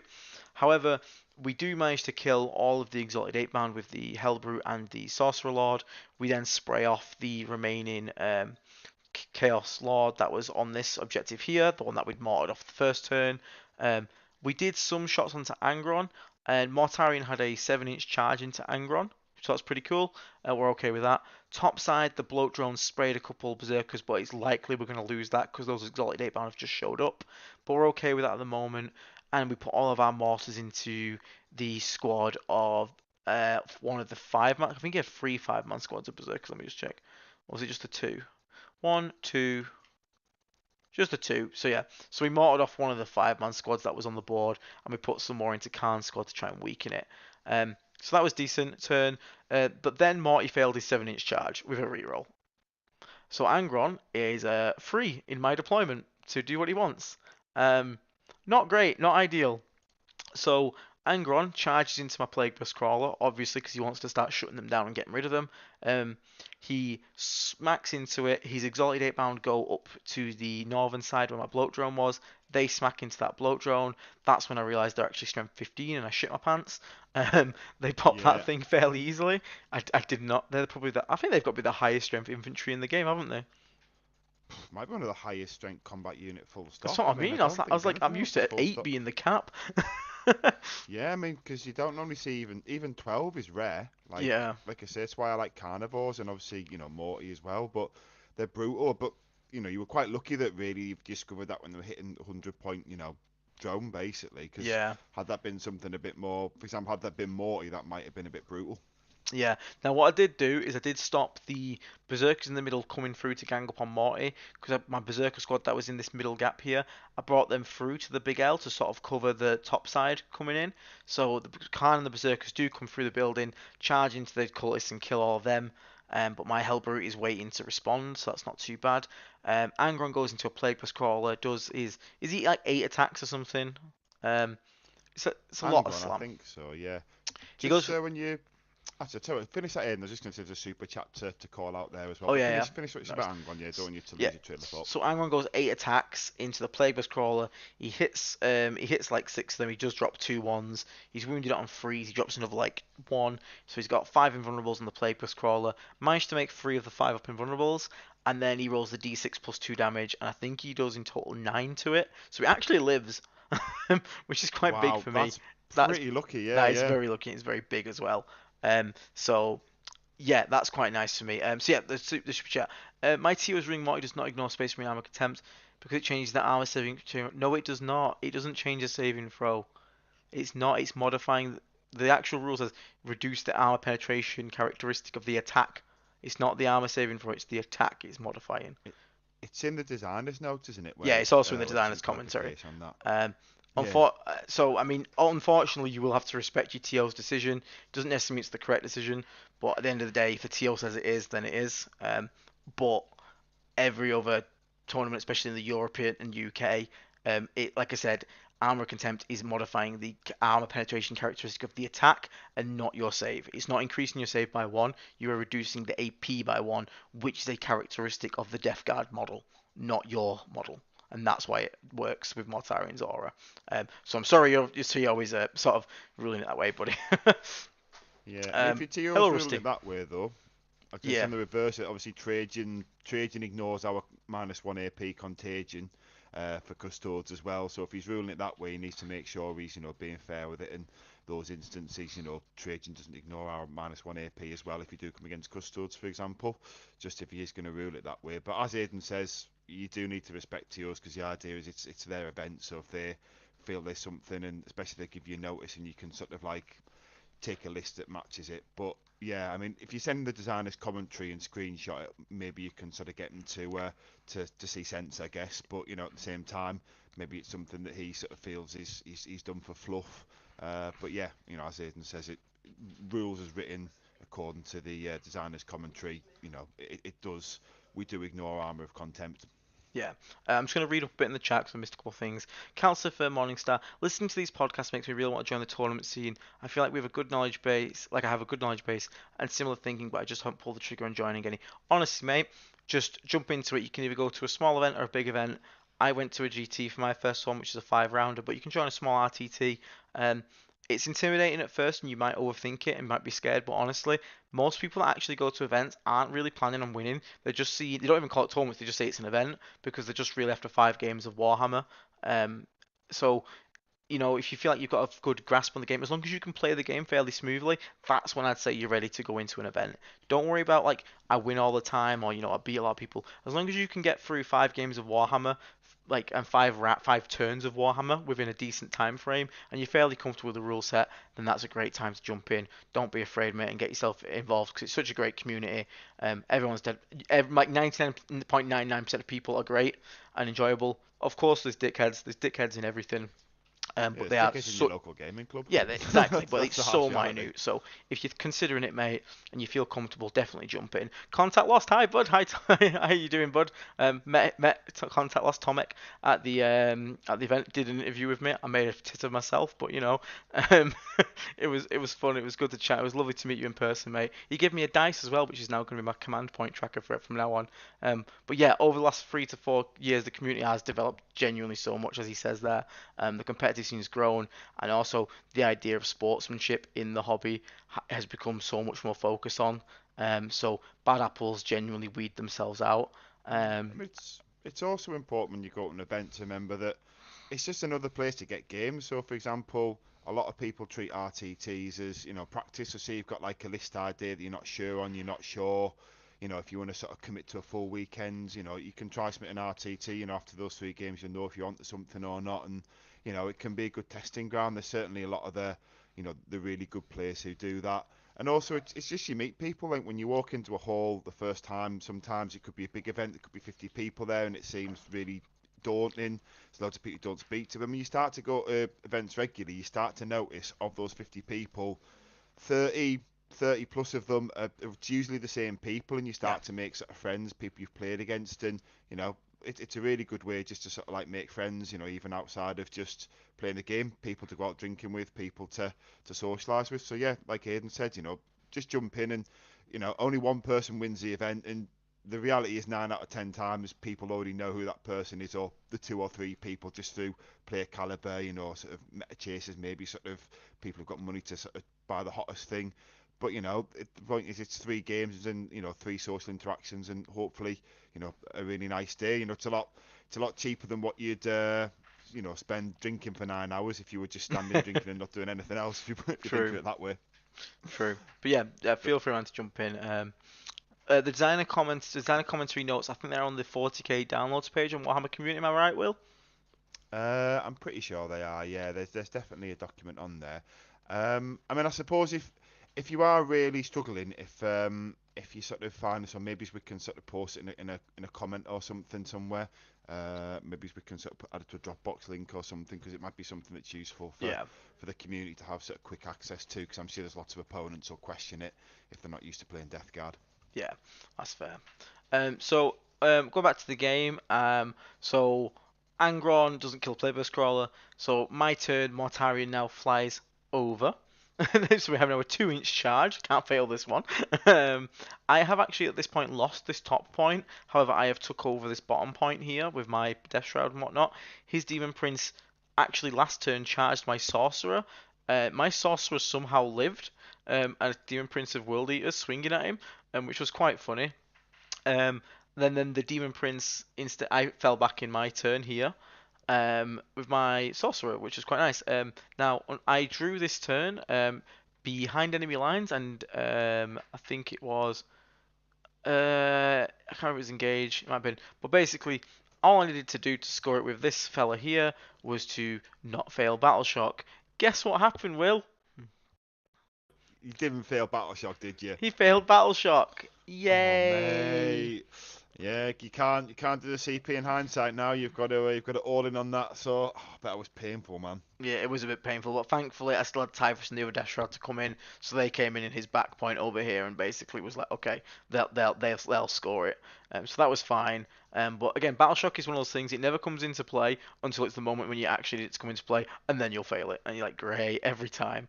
um, Yeah, I um, mean, if it's a clutch game, it is worth spending that CP. It's one of these things where, 9 out of 10 times, if it's going to be clutch, just spend the CP, even if odds on you should pass it, because like Aiden says, there's going to be that one time when, you know, 2 point swing is going to win you the game, and you roll that Battle Shock test, and so yeah, yeah, gotta. it's great. Will, if you could you post that link to Design's commentary just in the chat on the YouTube for Nurgle's Chosen War for us, bud? Yeah, I'll see if I can find it now, Thank mate. you very much, mate. Mortarion does charge into Angron. These berserkers that are in front, like just kill these cultists. My Hellbrute goes to charge into them. Um, we spray a lot of them with our 2 Plagueburst Claws that were near Morty that's still kicking. The last one that's in combat with Angron just stays there so we can fire its mortar. The Calm Berserker blob basically gets picked up at this point. The Exalted 8 is still kicking at top. He does bring in. Oh, he brought strat reserved some jackals into my deployment zone as well, so that's kind of annoying. But we just fix that with like Predator, Havoc Launcher, Combi Bolter, and just some heavy slugger shots. It's cultist-esque models. They just die to anything. So that was fine. But the main event of this turn is the Angron Mortarion showdown. Mortarion swings first. I'm expecting to maybe just chunk him. Mortarion average does survive Angron, especially if you charge him. Um, you're gonna get chunked, but you'll survive, and then obviously because you charged him next turn, you'll fight first and should finish him. That is what the average maths are for this fight. But it didn't matter anyway because Mortarion I popped sustained hits just in case we get those extra sixes. Try and one round him. I rolled 2 6s, no misses, so he actually had 7 attacks, which Mortarion should be. Let's be honest. And it turns out when he actually has 7 attacks, he actually is quite good, and he wounded every single wound, and Angron failed 4 of the saves, and down went the Angron. Wow. Yeah. So one rounded. That's, Yeah, don't get me wrong, we shot him a bit first, but he went down. So at this point, the only threats really remaining for the World Eaters are his Exalted 8-bound and 5 Berserkers up the top point, and this Demon Prince, which is now about to barrel down into my Death Shroud on this bottom point. So my he does exactly that. The Exalted 8-bound come down, they charge the Hellbrute, finish it off because obviously they're so fast. World Eaters move like 12 on infantry. They're rapid, man. yeah, they can do that thing, can't they? Where they can just, like Orcs used to be able to, or maybe still can, they can just deploy on your line and hope they go first. Obviously, if they go Yeah, second, they pretty much auto lose. But if if they're a mad dog who wants to play that way, I know they can get the jump on you and make it a very quick game. yeah, exactly. So they've come down, they kill the Hellbrute or something like that. The 5 Berserkers then move into the middle because this top one was stickied a turn ago by the Jackals or something like that, because they have sticky objectives. Demon Prince comes down to charge my Death Shroud and Lord of Virulence, and yep, they're the charges that happen this turn. My his Demon Prince goes into my Terminators. So you know how the Plague Burst Crawler can make all his 5-up invulnerables and survive an Angron? Mhm. Turns out my Death Shroud are not as good at that, and they fail all their 4-ups completely, and I lose all my Death Shroud just like that. Because it's flat 3 damage Right. weapon. I don't have the CP because I used it last turn to do the Disgusting Resilient. I don't normally save for it. Probably would have been good in that instance because it would have dropped into 2 damage instead of 3. But it's okay at this point because he's got him left, and like I said, 5 Berserkers and 3 Exotic 8-bound. I'm not too concerned at this point. My Lord of Virulence does actually live though, which is quite nice, and he just slap him back and takes 4 wounds off him, which is quite cool. Um, and then that's all he's really got. Again, World Eater turns are actually very quick because they do one phase basically. They do movement phase and fight phase. So that's his turn. My Lord of Virulence falls back. All my mortars fire over the wall at this Demon Prince. Sorry, they all fire at the Berserkers in the middle because Demon Prince isn't the biggest problem. We kill that. Mortarion starts flying upwards to go and deal with these Exalted 8-bound. He goes in, he gets rid of them for us. That's quite nice, so that's fine. Typhus and the Co have now taken over his home objective. There was a couple Jackals on it, which, sprayers go burr. So not a massive concern there. At this point, my Sorcerer Lord, who is I got Cleanse, and there was another one which I had to do something in his deployment. I can't remember if it's Teleport Homers or something like that. But basically, my Sorcerer needs to do an action again. He takes Battle Shock again because he's under half wounds because he took 1 hit from the Demon Prince and lost 3 down to 2. He fails Battle Shock again, which is really annoying. But you know, it's okay. Typhus still manages to do cleanse. My other units managed to get into the middle and do a cleanse there. And at this point, we're basically just picking up the scraps that are left, and we managed to basically at this point we kind of start talking it through because it's kind of written on the wall. I've got quite a lot of stuff left. He doesn't, and it ends up being a 93 win for me, 73 loss to him. But mainly it was all because of that first turn, just managing to pick up 10 infantry, 10 composites straight away, and block out that scout move by infiltrating the Nurglings. That really changed the tempo of the game, bought me that 1 turn, because if he would have got first, probably a different story, because he'd been on top of me turn 1. But the fact he didn't start to get on top of me until turn 2 just allowed me that 1 turn to get rid of one of his key units, and that took a lot of pressure off me. So yeah, that was a fairly good game. It was a good laugh. It's always fun to play against World Eaters because it's not, everything dies. Literally, if he touches you, you die. You shoot him back, he dies. It's a good game. I enjoyed that one thoroughly. The guy was a great blast of it. Most calm players are actually weirdly really chill. I don't know if you've noticed this, Will. It's kind of a fun one, but they are usually quite Oh, happy sorry, people. mate. I had that muted there while I was typing, trying to put something in the chat. Yeah, Yes. yeah, cool. World Eat, this place are there to have fun. Yeah, cause I mean they have to really. Like I said, it's kind of a book that wins and loses off first turn sometimes. But that was a good game. So now we're going to game 3, and unfortunately I see this in the pairings when it wants to load because BCP is amazing. Unfortunately we run into the list that we don't want to see. which is this one. Alex Jins. Alex Jins ended up going 5-0. He could have stayed for the shadow round, but he didn't want to. So this is the kind of caliber person this is. He managed to go undefeated in this event. But we had the Apothecary Aggressor Bomb, a Lieutenant with a combi weapon, which is very annoying. It's lone operator, moves if you go near it. It's the one with the Tyranid armor on him. An Assault Intercessor Squad. Aggressors. So at this point you're thinking, why are you dreading this? Hey, this isn't too bad. And then it begins. Brutalist Dreadnought, Land Raider Redeemer, double Redemptor Dreadnought, double Repulsor Executioner, Thunder Fire Cannon, and double Assassin. So basically, it's all tanks. There's a lot of goddamn tanks. And it's not what you want to see, especially in my list, which doesn't have the most anti-tank in the world. So we go into it with a mindset of we're probably going to lose this one, but we're going to try our best. It's also unfortunately on this mission where it's 4 objectives along the middle, so standing in the open versus that kind of guns, I am just going to die, and there's no places to hide. As you can see, the middle 2 literally are in the open. There's nothing to hide and hold on to. The top one, you can try and hide behind this little L, but all he has to do is move down to here, and he has line of sight all the way up. And all he did is put his Redemptors right here. So the one I had roughly safe to hold, he just ran it with his Redemptors and put pressure on that. The correct thing to do from him, but as you can imagine, not fantastic for us. So Does he have the does a Thunderfire Cannon still -2 move as well? -2 move and advance and charge. Yeah, that's It's brutal. fucking grim. So basically he deploys, like I said, the Redemptor's up top. He puts one Repulsor Executioner up on the top as well, right against the line. He puts his Redeemer, his Land Raider Redeemer, here, just below his big L. Now what that does is and it's annoying because I had my cultists along the line trying to do the pre-game scout move to infect both of these objectives because of the mission you can actually do that if you go first. But the problem is if I scout move onto the bottom one now, I will basically get overwatched with as soon as they try to pull back in the movement phase. And Land Raider Redeemers are going to have 2d6 plus, I think it's 4 shots or plus 6 shots at 6 AP 2 damage, so they're just going to get roasted. So unfortunately, I can't scout onto this second one. So very good play from him. His other repulsor is on the right here, and his brutality is with his Redeemer, and all he's got in the back is some assassins just holding his points. So not a great list to run into. We managed to get first turn as well, so we do a scout move. Again, we can only go onto this objective here. But then, a bit of pre-game measuring makes me realise I can actually move advance with the scout and potentially get within contagion range of one of his repulsor executioners. So I'm like, okay, let's do that, because these cultists are going to get minced anyway. They're not going to do anything. So what we're going to do is we're going to pre-game sticky one objective, which is good for us, and then we're going to move, advance, and then we're going to Boil Blight that repulsor executioner and give it -1 save contagion. I've always took -1 save. I took -1 save contagion all game, every event.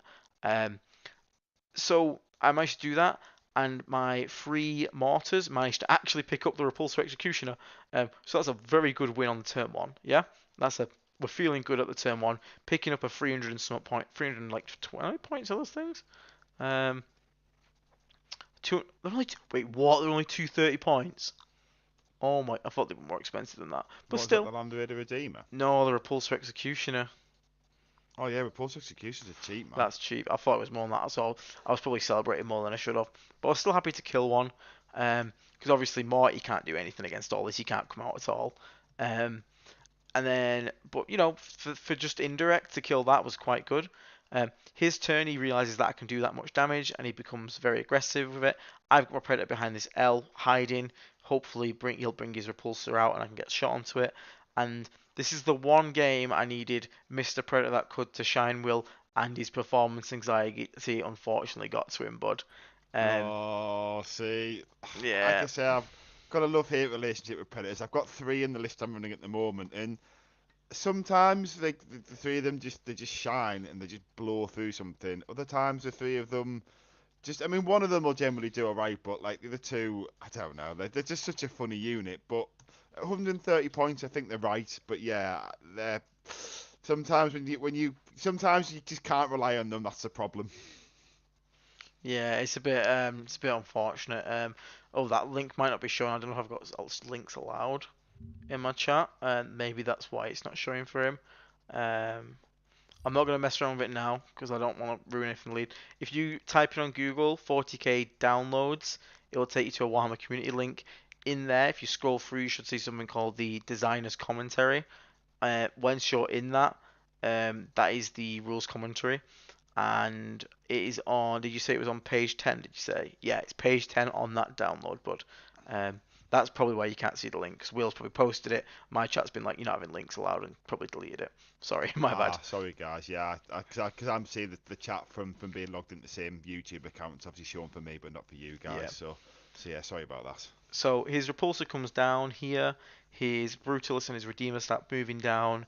The Redeemer roasts a bloat drone with just the flamers and drops it to like 2 wounds, which is honestly like those things It's are nuts. horrendous because he oafed it and it's just full reels to wound. Everything is so grim. His Redemptors start pushing these 2 objectives at the top, and there's honestly not much you can do. There's too much vehicles coming at me, and the aggressors are also inside this land raider, so that's a massive problem. So my turn 2, I'm like, okay, let's bring the predator out. Let's try and shoot that other. I want to shoot the redeem, but a 2-up save is much harder to kill than a 3-up save. So I managed to get contagion range with a bloat drone by flying it across and getting onto this because he wanted to save the CP in case I tried to move Mortarion to go fight the redeemer. Um, so the bloat drone managed to get contagion on his lancer, so it's gonna be on a 4-up save. My predator fires. He misses 2 shots. He lands the last one, and I think he does like he does do the max 7 damage to it, but again, I really needed that second one to hit in basically, which unfortunately it didn't do. And without being able to land that extra damage that I really needed, um, it lived, which then in his turn next would then end up picking up um, my predator, which was really sad because I really needed him this game. However, it's not all doom and gloom because um, I should have brought in Typhus because the mortal wounds could have then just finished off this repulsor. My mortars managed to drop it to 2 wounds and it lived, and I was regretting bringing in Typhus so badly because if I'd have just brought that in, 2 mortal wounds is a really good chance to go off and it would have killed it, which means then he couldn't have picked up my predator for free. So that was my misplay, my bad. But then in his turn, his Redemptors kept pushing up the top, killed off anything that I had on the top point. So now he's got 2 Redemptors up here, which is a big problem. His Redeemer moves in, and I have not actually felt this Aggressor Bomb before, Will. I'm not sure if you've been against the Aggressor Bomb. Yeah, I've played a few Space Marines lists, and yeah, with Oath of Moment, it's fun. It's fucking stupid. Um, so basically, for people who don't know the Aggressor Bomb, it's 6 aggressors with Apothecary Biologist, and with the Storm of Fire, Bolt of Discipline, sorry, enhancement, they're going to all be it's 3 shots, 3 plus d6 shots each with blast as well potentially. Um, every 5 to hit is a lethal hit and a sustained hit, and then Yep. he has full rerolls to hit and wound because of oaths. So those 6 So there's no guys, AP on it, is there? It's just there it's is just rounds you and dice. there is an AP on it if it's the closest unit that he's shooting because of the aggressor's rule, and then for 1 CP you can give them ignores cover an extra AP. Yeah, is that they get a doctrine benefit as Yeah, well, don't they? Depending. yeah. So he chose like the move advance and shoot one.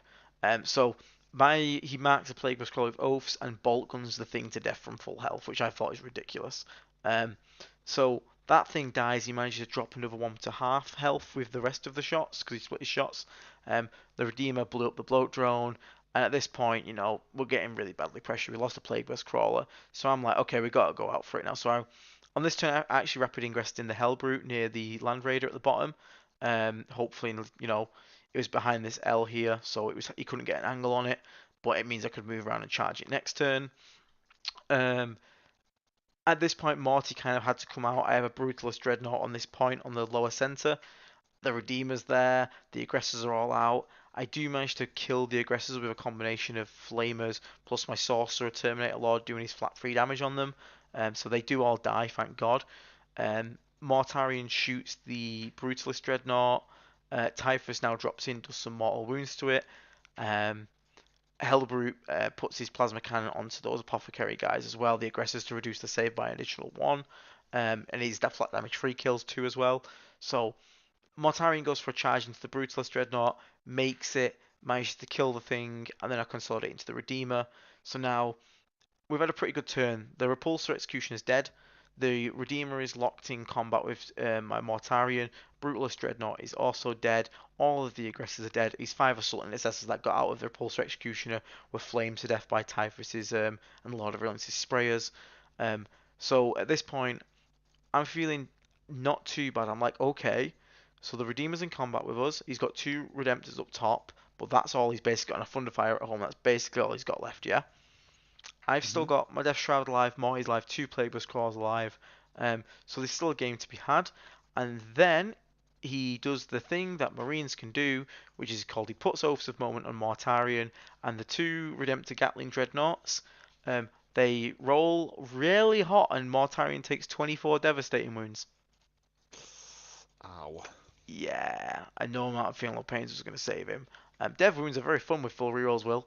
Um, and Yeah, it's one of those things, isn't it, where you can question the core rules of the game still, even though it's a little bit more balanced. There's still a few things that maybe GW could tighten up a little bit. yeah, so Morty goes pop, unfortunately. Mortarion does die. And at that point, this is where it all goes downhill. Now, the little hero Hellbrute does in my next turn manage to charge the Redeemer, tank shocks it, mortal wounds it for 9, and then punches it to death, so he kills that. And then in the follow up turn, he then does the same to one of the Redemptor Dreadnoughts, charges, tank shocks, and punches it to death. Um, but the problem was basically his 2 Redemptors for all this turn have been holding these 2 top objectives, and I haven't been able to hold anything because I just keep getting shot off of it. So he was ahead on primary. He had some really nice secondary draws as well. I did manage to keep up in score, but then the other issue I had is where Typhus and Lord of Realness dropped in down here, the Thunderfire can then just started snagging them with the -2 move, and they just couldn't go anywhere, man. So they were basically as good as dead. So I tried to threaten his home objective, could never get onto it because I was just moving 2 inches every turn. Um, so unfortunately, basically, it just kind of went downhill. And yeah, that's unfortunately the one I managed to lose. But we live and we learn. I'll probably kill that Thunderfire cannon early next time. But I definitely think my list could probably do with some extra anti-tank punch. But you know, So this might be a good time then, just to sort of like, because I was going to ask, what whilst it's fresh in mind, just talking about it. Do you think there's anything you would have done to play this game different? Anything that, if you could start a game from fresh, you'd approach it differently? Or do you just think, it was a rock, paper, scissors, he had the rock to your scissors in terms of list design? How would you sort of, approach this again? Or do you just think it was, this is just the way that matchup is, just through the way that 10th is? I think I might just try and kill the Redemptors before the Repulsors. Because the thing is, the Repulsor Executioners have insanely high damage, but it's 2 shots. So Mortarion has a chance to just bounce them if you spike the 4-ups, but you can't spike Dev Wounds, you just take the damage, do you know what I mean? Um, so probably focusing on the Dev Wound output over the Lance, over the Executioners, probably maybe could have changed the output. Because again, also Redemptors could melee, so they were like melee and stuff to death. And Redemptors at the moment are just super good. Um, Yeah, so -1 damage is still there as well, isn't it? Yeah, exactly. So that's the problem. As soon as Morty died, the Mortars couldn't kill the Redemptors because I've just, I no longer ignore the -1 damage. So next time, I think focus down the Redemptors before the Executioners, and maybe just go for like rapid ingress melee charges onto the Executioners, and that might be a better use of the models and So, the abilities that I have. so just hope you make those five pin runs basically, and just go down Yeah, go down that route. At least you have a 5 pin run a versus just devastating go wound, which is straight just like through. And straight through. Yeah. yeah, Um, no, it's fair. That's interesting. I mean, obviously, right at the very end, I might have some questions about your change list design. Obviously, if anti-tank is something that comes up, but we can loop back round to that because I know there's still 2 more games to go through. Yeah, so, um, 2-1 after the first day, feeling a bit sad about the loss, but, it's not too bad. Go out for dinner with the Vanguard Tactics fellas, because, yeah, obviously I work for VT now, I'm one of the coaches, which is nice. It was lovely, went for some Turkish and whatnot, had a chat with Stephen Box and all that, a lovely guy. Again, I think he has a bit of a bad reputation online from what people think, but when you meet him in person, but He's a nice he's guy. genuinely a I've really played nice guy. against him. Yeah, Yeah, and I've played against him. I think his last Death Guard comments were a bit unfortunate. I think he picked his yeah, wording badly, but I don't think it was necessarily meant the way it was That people have worded, if took that it. makes Yeah. sense. Yeah, yeah. Because, like I say, without going too deep into that, he's a nice guy. I've played against him too, and yeah, like I say, um, there's nothing really more to say on that one. I think he's just he's just picked his words badly in a couple of times with Yeah, Death and I Guard, think and I I think think he's as people on the internet do, they tend to like hold grudges pretty hard against people. But no, that was really nice. It was really good to see the guys and meet them all and that. So they helped me cheer me up a bit because again I was 2-1. I was a bit like, but you know, it was. Did I go out to dinner with Joe from Board Games Live? I don't know if he was there with them because the table was like 40 people or something stupid. Basically this entire Turkish restaurant. All I know was I was sat like Stephen Box had reserved a seat for me and Ben, who was with me, my friend, directly next to him, so he could get to know me a bit more. Because obviously I've just started working for him. So that was really nice. It was a really nice gesture. I enjoyed that quite a lot. So helped me cheer up for the next day. He said, just stay positive and whatnot. But not people. As I said in one of my episodes, I was worried that by losing people, would be like, oh, he's shit. Oh, I don't care what he has to say anymore. I'm just gonna stop watching him, unsubscribe, whatever. But he said basically what you said, Will. Hopefully people like watch us because they they like us as people as well and stuff, and it's still good that's it. information, And etc. if you did lose, I mean, fucking hell, what would be my USP then? I'm never the guy who loses. But No, see, but that's right. I mean, I'm taking the mick, but at the end of the game, like we said before about people going to their first tournament, at the end of the day, Warhammer's about having fun. I mean, you know, winning a game adds an extra level of fun. No one can deny that. It's always fun to win, but it's also fun to talk to someone sound for 3 hours. Sometimes it's more fun to lose a close game by a point than it is to smash someone off the yeah, table in 2 turns. Is the reality. It's fun to sort of like compete and have those sort of close dice moments and things like that. And it's not all about winning. Like I say, most of the people who listen to this podcast, the reality is if we all went to an event, I mean, there's 67 people in the stream right now. Only one of us could win. The other 66 people, we're fighting for the wooden spoon upwards. So, that's the reality. true, yeah. But yeah, so see, next So, one in. This is where I had a bit of a sneak peek of Benny. You mentioned going for the meal with you. I could not believe that this was even a list. But then I looked into well, it a bit, and there is some tech there, isn't there? But I well, won't. let's ask I the won't chat. What ruin it. what I'll do you let you. think? So I ran into a very strange army round four. Does anyone have any guesses into the army I faced in round four? I was definitely not an army I prepared for. But the what There's a bit of a clue on the screen, but it's not as simple as what Ian's got up on the screen, as I say. When it yeah. tells you what brand of Imperium, it's not what you expect. So I actually went against Imperial Agents, aka Inquisition, aka Imperial Navy, aka the models you get in Kill Team boxes plus Assassins. So when As I it, got when I was how many assassins did he he have, had by the every way? Sorry, assassin, every single assassin for all four. Um, so you must have took assassin here then. Or did you still play the no, cards? I still played the cards. And I don't really know why. I just did. So what happened is basically we got these pairings while we were out for the meal, and everyone was like, "Oh fuck, I've got Eldar, fuck, I've got Tau," and I was like, "What the have I got?" I was like, "What?" I was like, "Imperial agents?" I was like, and everyone was like crowding around the phone, looking at it and like being like, "Wait, so for me to get paired into this guy, that means this guy is also 2-1, okay?" This fella, this absolute Chad, this Giga Gamer, this real gamer moment lad, had actually beaten Eldar and Thousand Sons. And it But wasn't there's just a some meme tech in Eldar that, list, isn't it there? was a real Eldar list. Wraithguard, Shadow Spectres, Fire Prisms, Warp Spiders, all that, and he beat them round one. So, I mean, like, my mind was blown. This guy is literally like an absolute king. Um, but there is some tech, yeah. So he has, like I said, one of every Inquisitor. He has then basically a million bodies. There's 100 models of what is basically chaff. Now you gotta remember this guy, because he's not playing a real army or detachment, has no stratagems, no enhancements, no army rules, no nothing. He's playing like core stratagems only, and that's it. Um, and the abilities that are on the data sheet. And half of the abilities for these units are crap. It's like you can reroll ones if they're the closest enemy unit, or reroll ones if they're on an objective. It's actually crap.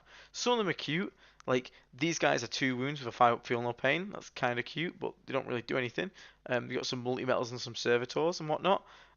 Subductor squad is a 4-up invulnerable squad, but it's again 1 wound, toughness 3. It has a cyber dog, a robo dog. Now this fella had painted this dog like a Dalmatian. He called it Spot after his own. Um, I said to him at the start of the game, I am not going to shoot your dog. No matter what you do, I will not shoot that dog. I kept this word and I didn't shoot the dog once all game. Um, but this guy was an actual. Oh, he had three armor as well, 1 Helverin and 2 Warglaves. Now So this, can I ask a question before yeah, you get into the game? Was this a beautifully painted army? Is this a yes, guy who like just loves yes. into Imperium and this is just his jam? This Or is, is it... yeah. This was exactly what it was. It was exactly his jam. Um, and this guy was literally the pinnacle of what we should all aspire to be as like opponents, because he knew he saw my list and he knew he was like, I'm about to get effed. Because I have all the anti-infantry flamers in the world. I can anti-infantry for days. All he's got is the 2 Warglaves that can hurt Morty. Outside of that, he can't touch any of my vehicles on Morty. So he knew it was coming. But my God, did he care? No, he was just like, let's have a blast. He actually watched our show, Will, which is quite funny. So he was just buzzing at that. Yeah. So he was just having a laugh with it. He was having a good time. Again, the writing was on the wall, so we just played it out. There's honestly not too much to talk about because I basically just walked towards him, and anything that I saw died. He did have some Water all involved flamer shots. pretty much, yeah. Now there was some cute stuff like he said, because I spent most of the game talking about his Eldar game, and apparently what happened is his Eldar opponent, the Eldar opponent put on his best hard thinking Eldar brain and got his Yunkan and ran him at him because he was like, oh, it's not any threats. This fella has an assassin, the Colexus, who has anti-psycho 2 plus with dev wounds, and he basically ran out and spanked the Yunkan turn 1 and killed it. Oh, mate, it's Which I so... find hilarious. Cocky Eldar player gets slapped by an Imperial agents.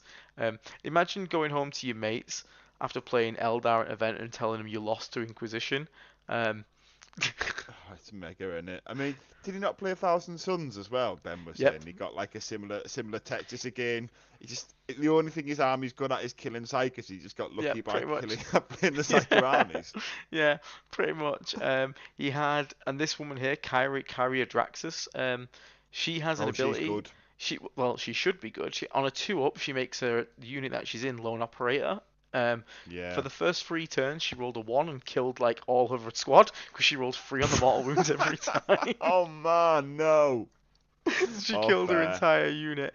I didn't even mortar her because at the end I was like, when turn 5, I finally killed her one remaining dude and her, and I said, I'm doing your own men a service here. I'm like stopping her from killing your own men. I'm helping you out. Just putting her down. Yeah, like stop killing your own men, please, for have mercy. Um, Oh but man. there's not too much to talk about this game. I literally just walked at him and sprayed and shot. And he did have some, he had a grenade stratagems that did quite a lot and stuff, but there wasn't too much to write home. I could sit here and talk through the whole So, game, but he was a competent player just yeah, playing yeah, a he was really a weak really, faction, really competent basically. player. Like he still managed. And bear in mind, look at the score. Like in a game that he had no right of ever winning, he still got a 61 because he just Yeah, played as many fair. battle points as he could, and he did really well with it. But to play Imperial Agents in round 4 was definitely not something I was expecting. He then also went on and won his last game, Will. So he finished 3-2. Nice. But this is a beauty of Guess what he LGT, though, played? isn't it? I mean, Guess what he played round oh, I didn't 5? play Eldar again, did he? Should we have a look, eh? Let's have a look. Psy Bishop. Let it load. Did he actually play Eldar again? Let's have a look. Let's find out. I already know, but let it load, let it load. If you ever run into this guy, you have to buy him a drink for this because he's just again, oh, for God's sake, you're so bad. LGT thing. He did run into Eldar again, and he beat them again. Wow. I mean, wow. Yep. So, fair play. So, was it literally just that assassin? Because if that assassin's really good into Eldar, why do more Imperium players not So take it? apparently he also just he hid from them, and then a lot of them put a lot of stuff in reserves, and he would then basically just run forward at them, once everything was in reserves, and then screen out the entire board on turn 3, and then apparently like half the army just died in reserves. Oh wow, is that because he's just got like a really lots of small, relatively quick units, Yeah, so he just and he can literally infiltrate just all of it. He can infiltrate like 5 units or something if he wants to. So he basically just pushed them out of the board and then like killed them all, which I thought was hilarious. I don't know why this thing's so broken. oh, Man, man, PCP is that is so bad, quality. isn't it? Yeah, But yeah, BCP's a bit. he That he was a gripe I had about LGT actually. Just as a side note, well, see if that gives it a chance to load. I was annoyed that they kept it as a private event because, like Las Vegas Open, obviously it's so big, there's so much interest across the world. I think Zach missed a bit of a trick not letting like people who weren't at the event be able to see what the lists were and how people were doing, because we had to like sort of continually message people to find out, oh, can you get this list for us? I yeah think Zach missed a bit of a trick there. And yeah, just a side note. It's nothing to really necessarily do with it being slow right now. It was just to maybe sort of see if we could pad a bit of time in as well, and also just to make a comment. Not that Zach does listen. I mean, I can message him on Facebook, I suppose, but it is something that I hopefully does change in future years because it was I think he missed a trick.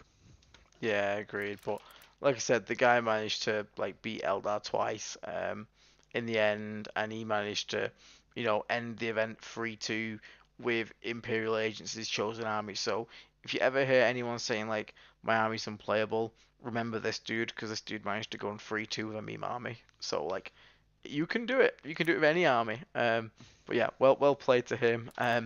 Again, the game was a bit of a simple one, but um, he did better than this fellow. But no, Yeah. my last round was against Chaos Knights. I was dreading this when the pairings came up.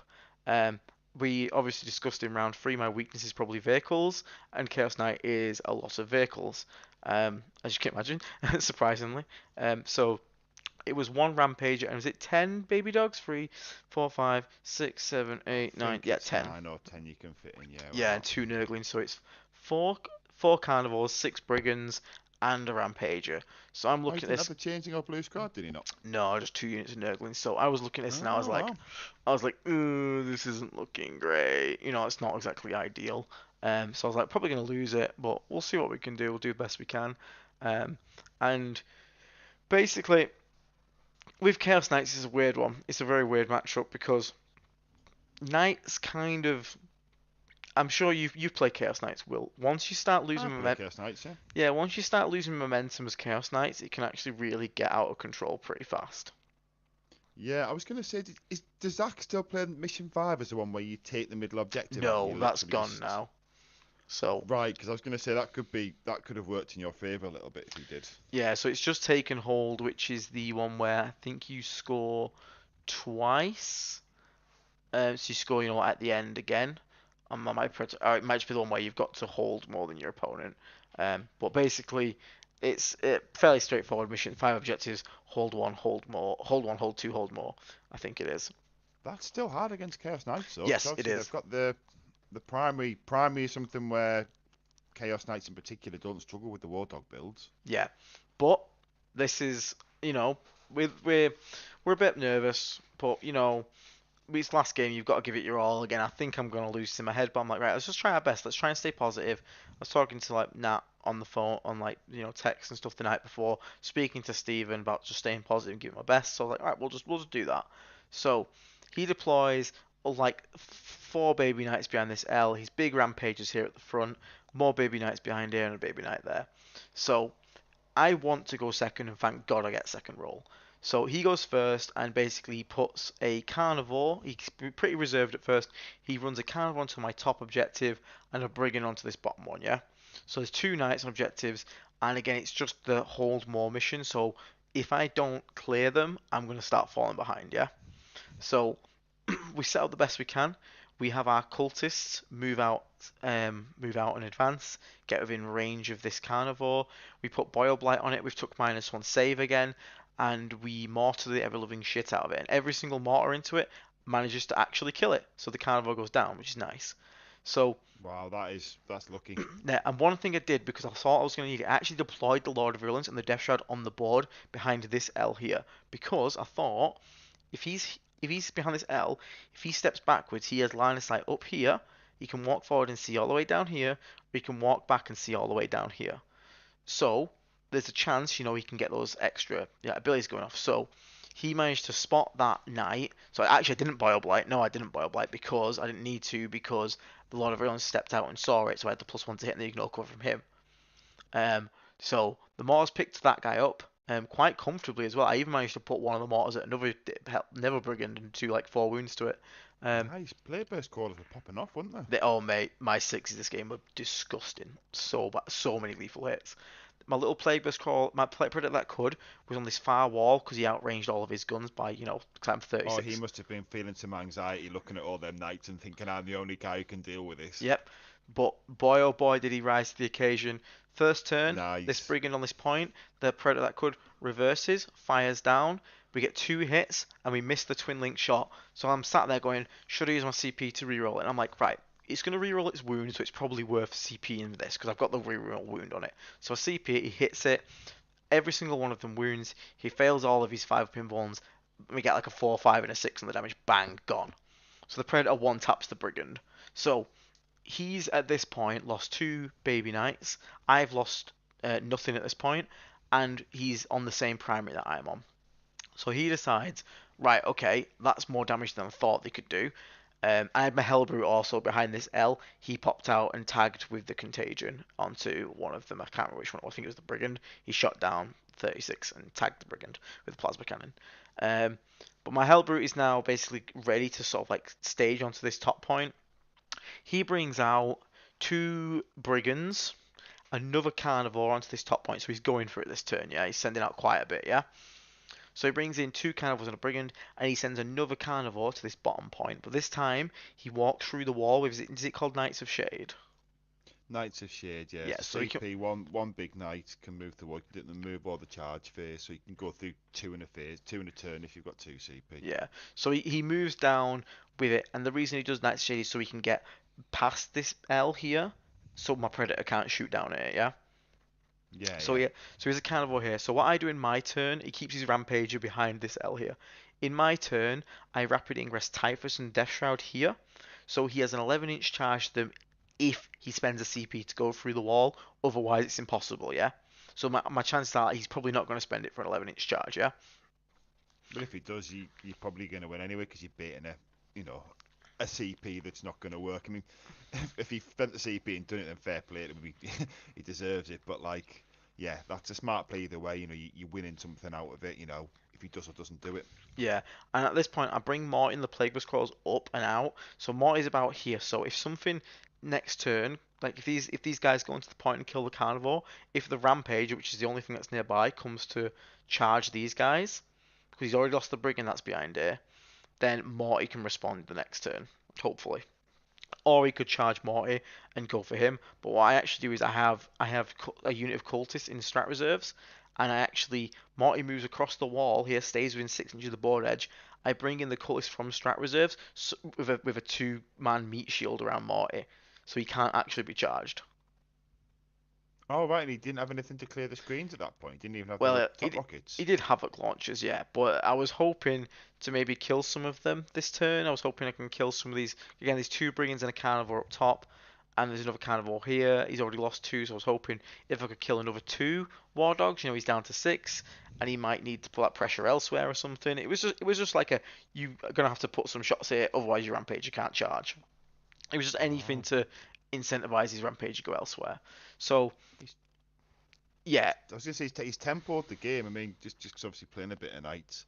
Fair play. I mean, obviously no one quite knows what Death Guard do, and it's easy to say in hindsight. But if he'd have just stood his Rampage on his home field objective and just rushed the midboard with the rest of his army, and then second turn whatever's left just gets line of sight or can charge you, it's probably his game really quickly. So the fact that you've baited him into tempoing the game like that, and then you've played a game we've been able to pick things off and sort of keep him sort of on his back foot.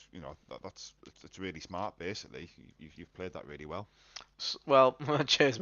Well, what happens is, so there's another Carnivore on this point now, and there's 2 Brigands. Now these 2 Brigands, they go to shoot, and I have kept my Hellbrute's Plasma Cannon behind this L here, so I can the Carnivore's like here, mine's just behind, just so I get cover. He goes to shoot the Hellbrute with the Melter, And and he's like, "Do you want to do anything?" I was like, "I debating, the -1 to hit." And he said, "Oh, I hit on twos anyway, so it'd only be down to three, so it's probably not worth it." So I was like, "No, I'm still gonna do it anyway." And then he rolls two twos on his first melter, and then the next one rolls a two and a three.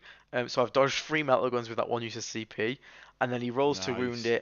it. He does wound it, but it only does like 5 damage because that second one wasn't in melter range. So the Hellbrute lives. Wow, yeah, bet you were relieved when Yeah. that came off. All the Gatling cans went into the bloat drone that had moved forward last turn. Um, that took quite a bit of damage. I think it took like 7 damage from all the Gatlings, which is quite nasty. Um, but at this point, we're not losing stuff. Stuff's all alive. So it comes back to my turn, and I'm sat in. I'm doing all the. I'm sort of like thinking about my activations in my head, and I'm like, I think I can kill more than two brigands here. More than two war dogs. So what I do is the carnivore has to die for me to get the point. So I move my Hellbrute forward to charge the carnivore. My predator that shot down here instead moves up to shoot the brigands that have exposed themselves. My Lord of Realms moves and advances to get line of sight on those brigands. My Sorcerer Lord drops in on the center so he can put his spell up at one of the brigands while also holding the center. Um, Typhus and Co. move in, deal D6 mortals. I think they deal 4 mortal wounds to that carnivore and get ready for the charge. And then by just sequencing it, we managed to have the three Plague Bus Crawlers pick up one of the Brigands. That was up at the top here.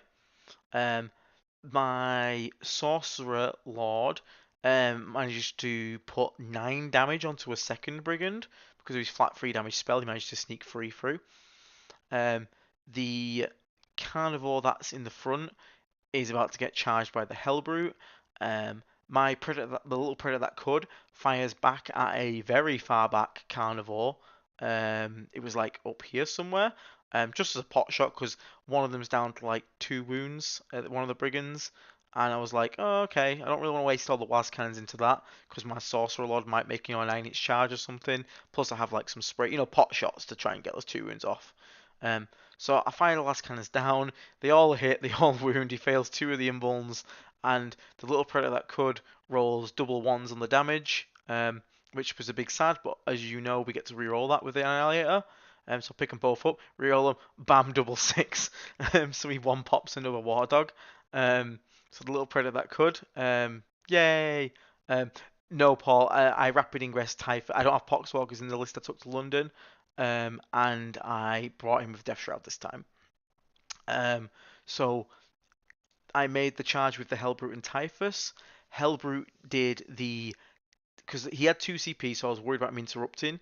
So all my sprayers and all from my Death Shroud, from my Flake Bloat Drone and whatnot, and my Plasma Cannon went into the Carnivore to drop it to 8 wounds. I did Tank Shock, and then plus the natural D3 models the Hellbrute does, and it killed the Wardog on the charge, which meant that Typhus only needed to activate in combat so he couldn't interrupt. So we at this point we are I think we've killed 4 war dogs, and Typhus is about to swing in at another one this turn. They swing in, kill that carnivore. So when he's in my turn 2, we've killed another 5 war dogs, so he's 7 down now. Um, so as you can imagine, like that's looking real grim for him. He's got his Rampage left and 3 war dogs left, and that's it, and the Nurglings. Wow. Um, so basically, So has the Rampage not come out to play then? The Rampage is just as he sort of is it have you been able to pin it because he just hasn't had enough bodies there and he's had to just keep on objectives to score his own points? there's not been many chances for it to go out because Morty was too far away to really get there, and but now he's going to go for Typhus and Co. because they're rapid ingress them in, and he does. He walks through the wall, he charges, he tank shocks, and just kills them all with like the 22 strength whatever it is Oh, he fist. punches to the sun. I don't think there's Yeah. a model in the game that lives through him. Although But he'll again, let he's a once and done into yeah some armies if they've got the good anti-tank to take him back down. But I don't know if your list had that sort of slap back, so maybe you could have got 2 turns out of it. I yeah don't know, but you've played it really well to sort of keep him in that position where he felt like he couldn't just push out and play with impunity. Yeah. Well, what happened is, what was quite funny. Rampager came through this wall, charged Typhus and the Death Shroud. Tank shot killed all the Death Shroud, plus some shooting from the brigand killed the other Death Shroud that was remaining. So it's just Typhus on his own versus a Rampager. Is Rampager 6 attacks? I think it's 6 attacks. Rampage, yeah, I think Yeah, it's 8 attacks. it's 8 attacks. Okay. So he I swings them could tell all. you exactly. I could get the card if you need me to check, but it's a lot It's a lot of basically. attacks. They're Yeah. like flat eight. He punches to the Yeah, sun. it's flat 8 damage. So he does something like 6 wounds to Typhus. Um, so I'm like, okay, 6 invulnerables. I'm like, I'm just gonna roll them one at a time just in case. And you know that thing Custodes players do, where if they roll it one at a time, they seem to just keep making them all. Yep. Um, that happened. I made 5 4-up invulnerables, and I was in the last one. And I rolled it, and I rolled a 2, and I really knew I already had all my luck to pass all those 4-ups, and I shouldn't re-roll it. But I spent the command point to re-roll it anyway, and unfortunately, I rolled a 1. But that would have been really funny if Typhus just stood up to a rampage and was like, "What?" Do you know what though? But when you're on the last one, like if it makes it, it's big because Yeah, Typhus swings back with flat 3 damage with devastating, so lethal hits. yeah, It could have been exactly. big. Do you know what I mean? If it had lived and took 6 to 9 wounds off it on the slap back, Yeah. that'd have been the best CP ever. So it's opportunity, isn't it? You know, fair play if it'd been your first one, you'd have been mad to CP it. But when you're coming to the end of the run, I don't know. Depending on where you are in the game, what else you're going to spend it on, I think sometimes it's worth it. Yeah, so in his turn as well, he also got investigate signals. So his last war dogs that were back here, he brought one back onto his home objective. The other one ran to the corner to just get 2 points on signals. The rampages just killed types on the bottom. Again, like I said, the turn before I brought Morty over in case he did that. So Morty then went for the rampager. All the mortars went into the rampager, dropped it to like I think like 14 or 16. I think it was 14. Mortarion went in. I had quite a bit of CP, so I spent the extra AP to. Oh, I didn't even have to spend that because only 3-up save and he's AP 4 because of the -1 save contagion, so he's going clean through. So I gave him sustained hits, and Mortarion just cut that Rampager clean in half. The little Predator that could drove up to the far corner, like drove up a bit more into this corner, got line of sight down to that one carnivore that was doing cleanse, shot, hit everything, wounded everything, failed What every was this invul. Predator's kill I don't. count like? How many? Did Three he get whole one war a dogs. turn? Yeah, I wanted to popped him again. Fucking hell. I was just like, again, he got over his performance anxiety. This little predator. Um, at that point, he had one brigand left on his home. That was all he had. He drew no prisoners. Unfortunately, I just put some Nurglings down in the previous turn, so he got 3 no prisoners off that one. Hi Johan, how you doing, mate? But And yeah, he killed that. But then in my turn, we just called it because like obviously I'd just mortar it off next turn, or the predator they just get an angle on it and shoot it. Um, he had nothing left on like turn 4 basically. So yeah, that was from what I was genuinely considering dreading to be one of the worst matchups.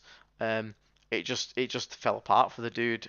Like I said, the lethal hits I rolled that game were disgusting, and we actually ended up with a 92-48 win in the round 5 versus Chaos Knights. So oh, very good result.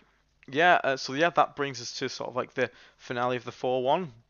Again, the one loss was to the Ultramarines tank list, and we managed to beat Marines, World Eaters, Imperial Chad, and the Chaos Knight matchup. So quite happy. Obviously, I did dodge the Tau, which I was dreading. CSM I actually wasn't dreading too much. I had tools for dealing with CSM. Um, but I also didn't get any Eldar, which was, that was pretty cool. But I actually think Death Guard are actually okay into Eldar because all those squishy units really hate indirect. But yeah, that was basically how I managed to get the 4-1 finish. So 2-1 on the first day into a 4-1 on the second day. So I was quite chuffed with that. Yeah, Oh, congratulations, man. cheers, man. But yeah, honestly it was a great event. It was good fun. I was knackered by the end of it completely, but my opponents were lovely. Even the Chaos Knight player who was getting the most horrendous look, like popping 5 War Dogs in a turn is gonna like make anyone feel like shit. Um, Yeah, especially when your army doesn't have much anti-tank. Yeah, exactly. But he honestly he was dead chill about it. He was obviously like bothered, but he wasn't like towards me, if you know what I mean. He was just like it's one of those things, and we were just chatting about it and having a laugh afterwards and talking about which army you wish he brought instead and whatnot. But yeah, they were all my opponents were lovely. I didn't have a single problem with any of them. Obviously, the Chad Imperium guy probably takes the medal home, but the World Eaters guy was awesome, sweet. So was the first guy. They were all weird, to be fair. Um, And yeah, I enjoyed myself. And this is what I mean. This is what it's really about. Everyone, like, you go to events, you play 5 games, win or lose. You meet people that are awesome, and you get to have a fun time. And in the end, like I said, we managed to finish up being 66 overall out of 762, I think it is. Um, Nice. I can't even see the parents anymore. Man, this website is so bad. Um, so yeah, That's hopefully that's really gonna. good. I don't think the points are up yet, but we'll see where we land after the points go up for it. Um, but Gonna say, I mean, Sam's making the run now at his Death Guard, isn't he? yeah, he is. Yeah, yeah. After his thing. So yeah, Sam. Like I say, I'll see you at War if I don't see you before in Bolton. I hope you've got Death Guard. If you don't, I'm gonna be very upset. There you Can you go. search So bookings by yeah, faction? You can, yeah. So what's that? Sorry. overall, I was second for the Death Guard. These are the 4 lists that we're going to look at.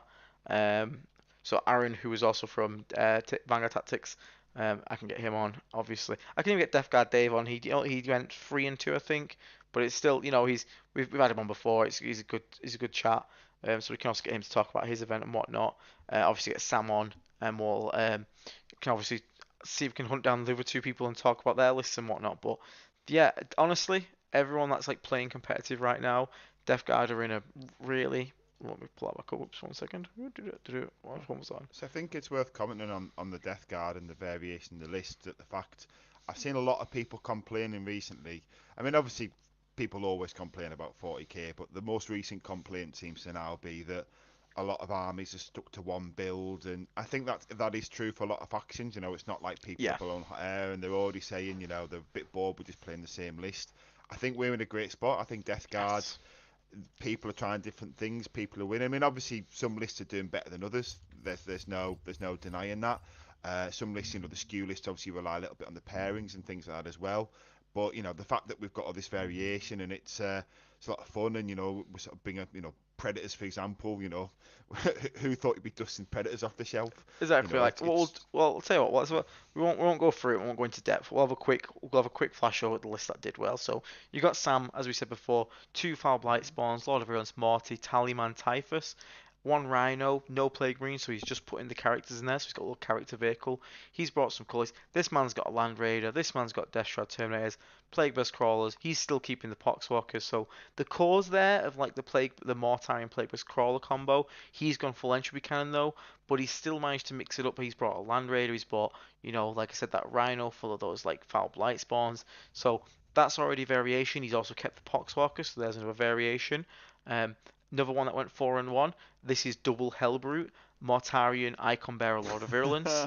the Double Hellbrute, brute. just Gonna have to just call this list the brute, I think. the Brute, uh, Predator Destructor, a big block of Death Shroud Terminators, triple Bloat Drone, triple Plague Burst Crawler, 2 Nurglings. So again, variation in there. Again, it's got the same core package, but he's gone a bit more heavier on the Bloat Drone, and he's gone with one huge brick, but he's also doubled down on the Hellbrutes. So he managed to go 4-1. Does he The have Typhus in there as well? He does not, so he's not running Typhus. Again, you don't. 'Cause Again, it's I've plus. noticed the brick and Typhus are a good combo because obviously you have the option to go the minus one to hit Yeah, and then make that like just a rock somewhere. So I just wondered if that was what his part of his strategy was. yeah. It looks like he had a lot of violence in the squad, so probably just for a huge, amount of reroll wounds on those Yeah, Icon flamers. Bearer as well, which is a nice bit of tech. And then the last one that went 4-1, I definitely know had no Plague Plus Crawls, I believe. So it's double Biology Putrefier, Chaos Lord, double Foul Blight Spawn, Mortarion Typhus, 5 Plague Marines, 5 Plague Marines, 5 Plague Marines, 5 Plague Marines, 10 Plague Marines, 10 Plague Marines, double Rhino, a unit of Death Shroud Terminator, a single Plague Burst Crawl just to hold home, 20 Poxwalkers, and triple Nurglings. Now that's a very different list. I'd But love to speak to him about that list. I mean, that yeah, is he's the one on Discord. I can definitely talk to him, and yeah, because it's a the very big cool list. question is why only 2 rhinos with so many plague marines? Is it just Mm, because the rhinos are literally they're just queuing up behind it, they're jumping out?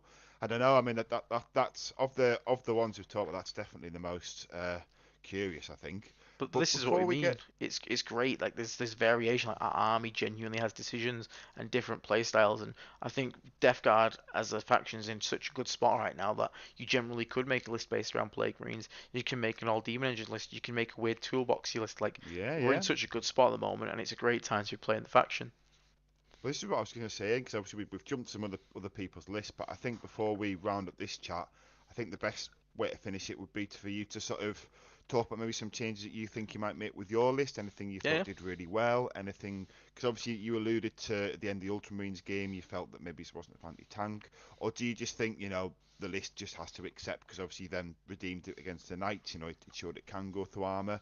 How do you think the list's going to evolve and change? Do you think it's still going to be a variationist, or you think you're back to the drawing board, something new? Where are you standing with that? So, just very quickly in the chat, we have Johan asking, do you use your Nurglings to rapid charging, big enemy tank guys to block your opponent, or do you play them safely to do secondary objectives? The Nurglings are a mixture. Like, for example, in the World Eaters game, we used it to move block scouting moves, so he couldn't do that, to buy me some extra time. Sometimes it's good to use it to, like, move block something like a Land Raider or something like that.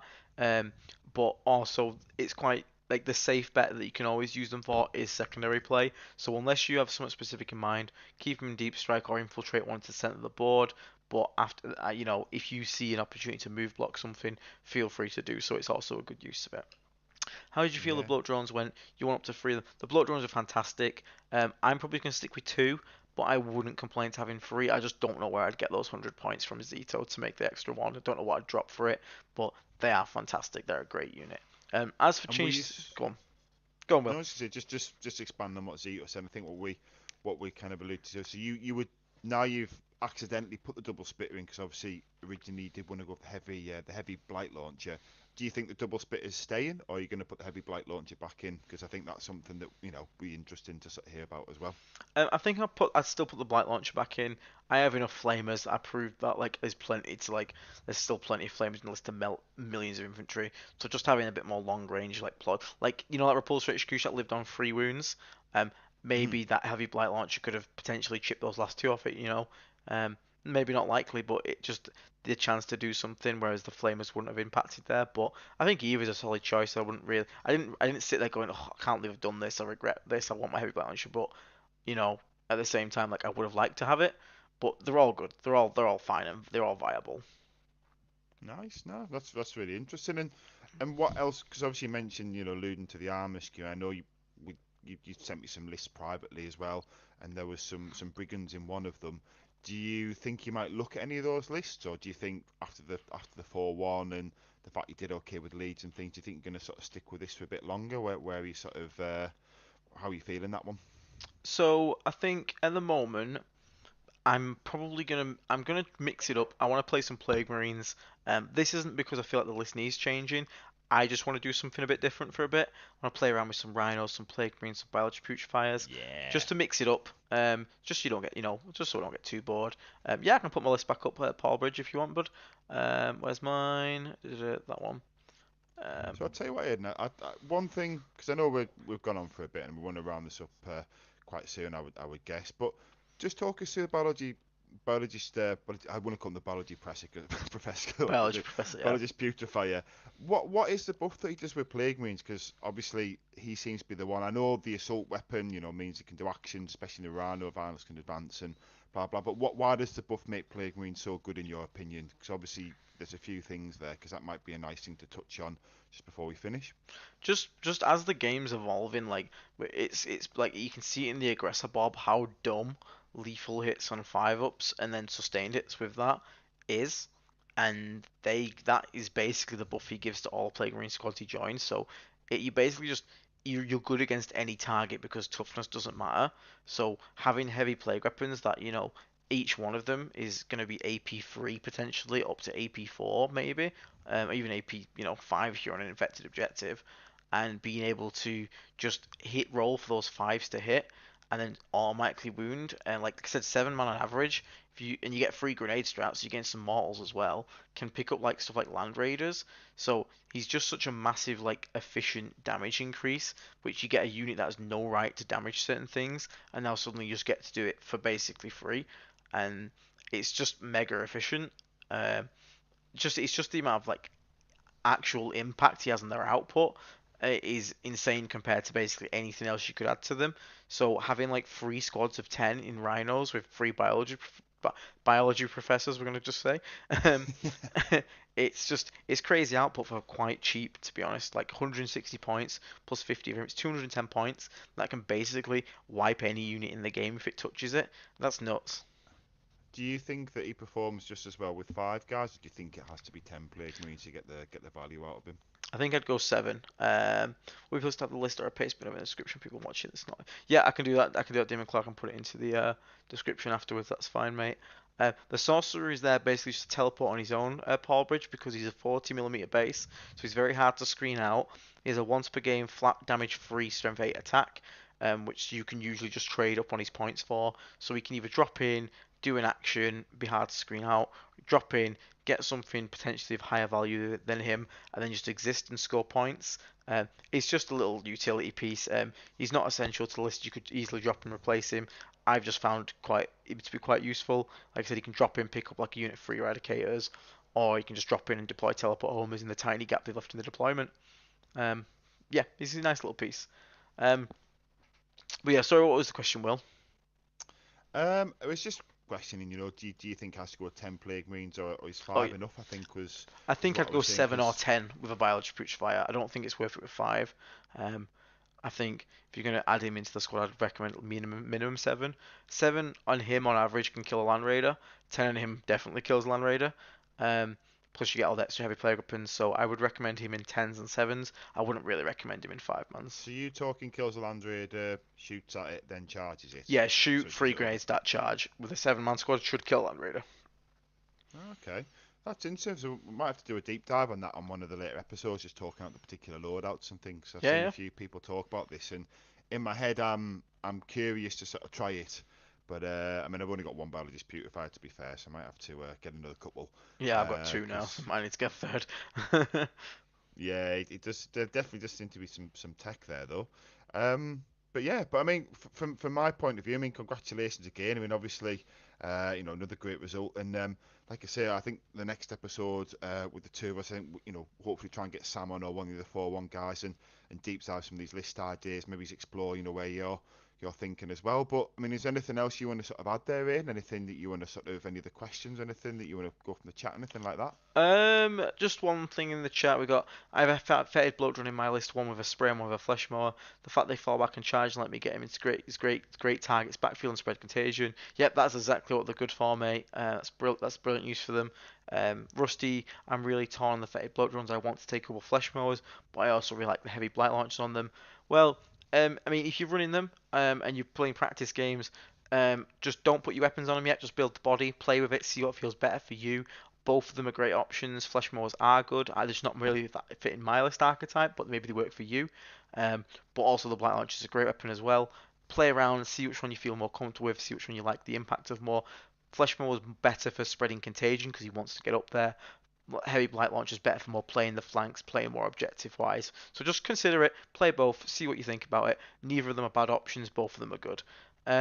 As for my own things, if I want to shout anything out, not massively. I think like it was a great event, and thank you to everyone that came over. A couple of people came over and said introduced themselves to me, or for people who've watched this, watched the channel and whatnot. It was lovely to meet them. Thank you very much for the cherry aid from the lovely toasty pan from the Discord. I think you saw Jack, I believe. um, and for everyone else that came over and said hi, it was awesome. Atomic from Contact Lost came, give me that interview, made a fool of myself, but it was still enjoyable. It was lovely to meet people. A bit of a surreal feeling as well. But it's a bit of an odd one, isn't it? Like you said, you don't expect it. But it's really nice that people come over and say hi. Part of that, like I said, thank you everyone sort of like for tuning in. Feel free to drop a like on the video, subscribe, share with people that like Death Guard. Like I said, we're trying to expand the channel. We're trying to keep it going, become the best Death Guard channel on YouTube. Yeah. That's the goal. Trying to help people learn to play this faction that we both love. If you want to become a member, feel free. Like I said, there's a join button somewhere. Become Plague Marine, and you can help us decide content of the future of the channel. Support us. We're also looking at getting some more benefits. So maybe get something like stickers, or like maybe even like looking at merch, something like dice or something would be quite cool to give out to members Yeah, and yeah. whatnot. I think t-shirts. Yeah, even I know yeah. there's stuff you can get done where you. I'll speak with you about off air, but I know through my day job, there's service where you can get design done, you order it through, and then the company prints it, and then gives a little kickback to the design owner. So we could probably set that up quite easily actually. So we'd only make a few quid off each one, but it means you guys can get T-shirts with the amazing branding that we've had done, logos, things like that, and obviously show support to the Death Guard community. So I might speak to Aidan about that off air, and we'll see how easy it would be to get that. And obviously, is it Raj who's been doing designers? Am I right? Raz, sorry Raz, apologies mate, I'm terrible with names. But yeah, we'll speak to Raz about that, and see if we can get some cool designs done. Yeah, it's like people are saying in the chat, like dice and stuff like that. Like again, if you become a member, you can help us decide the design of the dice. Do you want the faction? Do you want the channel logo on the dice, or do you want do you want Cherry Aid cans on the dice? Thank you very much to Bonzi Nurgle Shaman, who just gifted 5 memberships. Thank you very much, dude. You have summoned Poxwalkers. That's a great way of putting it. You have literally summoned Poxwalkers. You've raised us 5 new Poxwalkers. Hopefully, with this channel, they can learn to become Plague Marines and rise from lowly Poxwalkers. Just like me, there you go. They can follow me on my journey as to getting better. So I suppose talking about that, I've got my midweek RTT next Tuesday, so hopefully it's not a complete disaster. But there'll be another video coming within the next couple of weeks doing that, separate from what we talk about interviewing Sam and the other guys who went 4-1. But when's your next event? Actually, that's probably another good question I don't have one planned just yet. I know there's some RTTs coming in. From you're not got one in November, Aidan. You're not going to cash in your free Stonehammer ticket and go and yes. Yes. Okay, that would be good because that's quite local as well. That's Gravel Pit, isn't it? Yeah, it is. That would be quite good. If anyone lives in the north of England and wants to come and bloody hell, see me 5 more gifted memberships. Thank you so much, Calcifer Morningstar. Oh my god, so many more Poxwalkers. I'm going to have to get the rope out, dude. We're going to have to rally all these Poxwalkers together. Nice. Thank you so much, dude. There's an event at Element Games as well on the 11th. I think it's the 11th and 12th of November.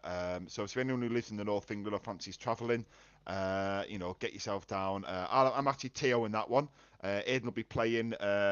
Hopefully on the top tables, but either way, it'll be a really good event. There's a lot of good players come from the north of England to that, and it also finished off a series that we're doing with the Lord of War guys, which Sam, who we talked about before, is linked to as well. So Sam Boardman, that is. I do need to just plug my own event there. No, definitely. Feel free, man. I've done that quickly, but.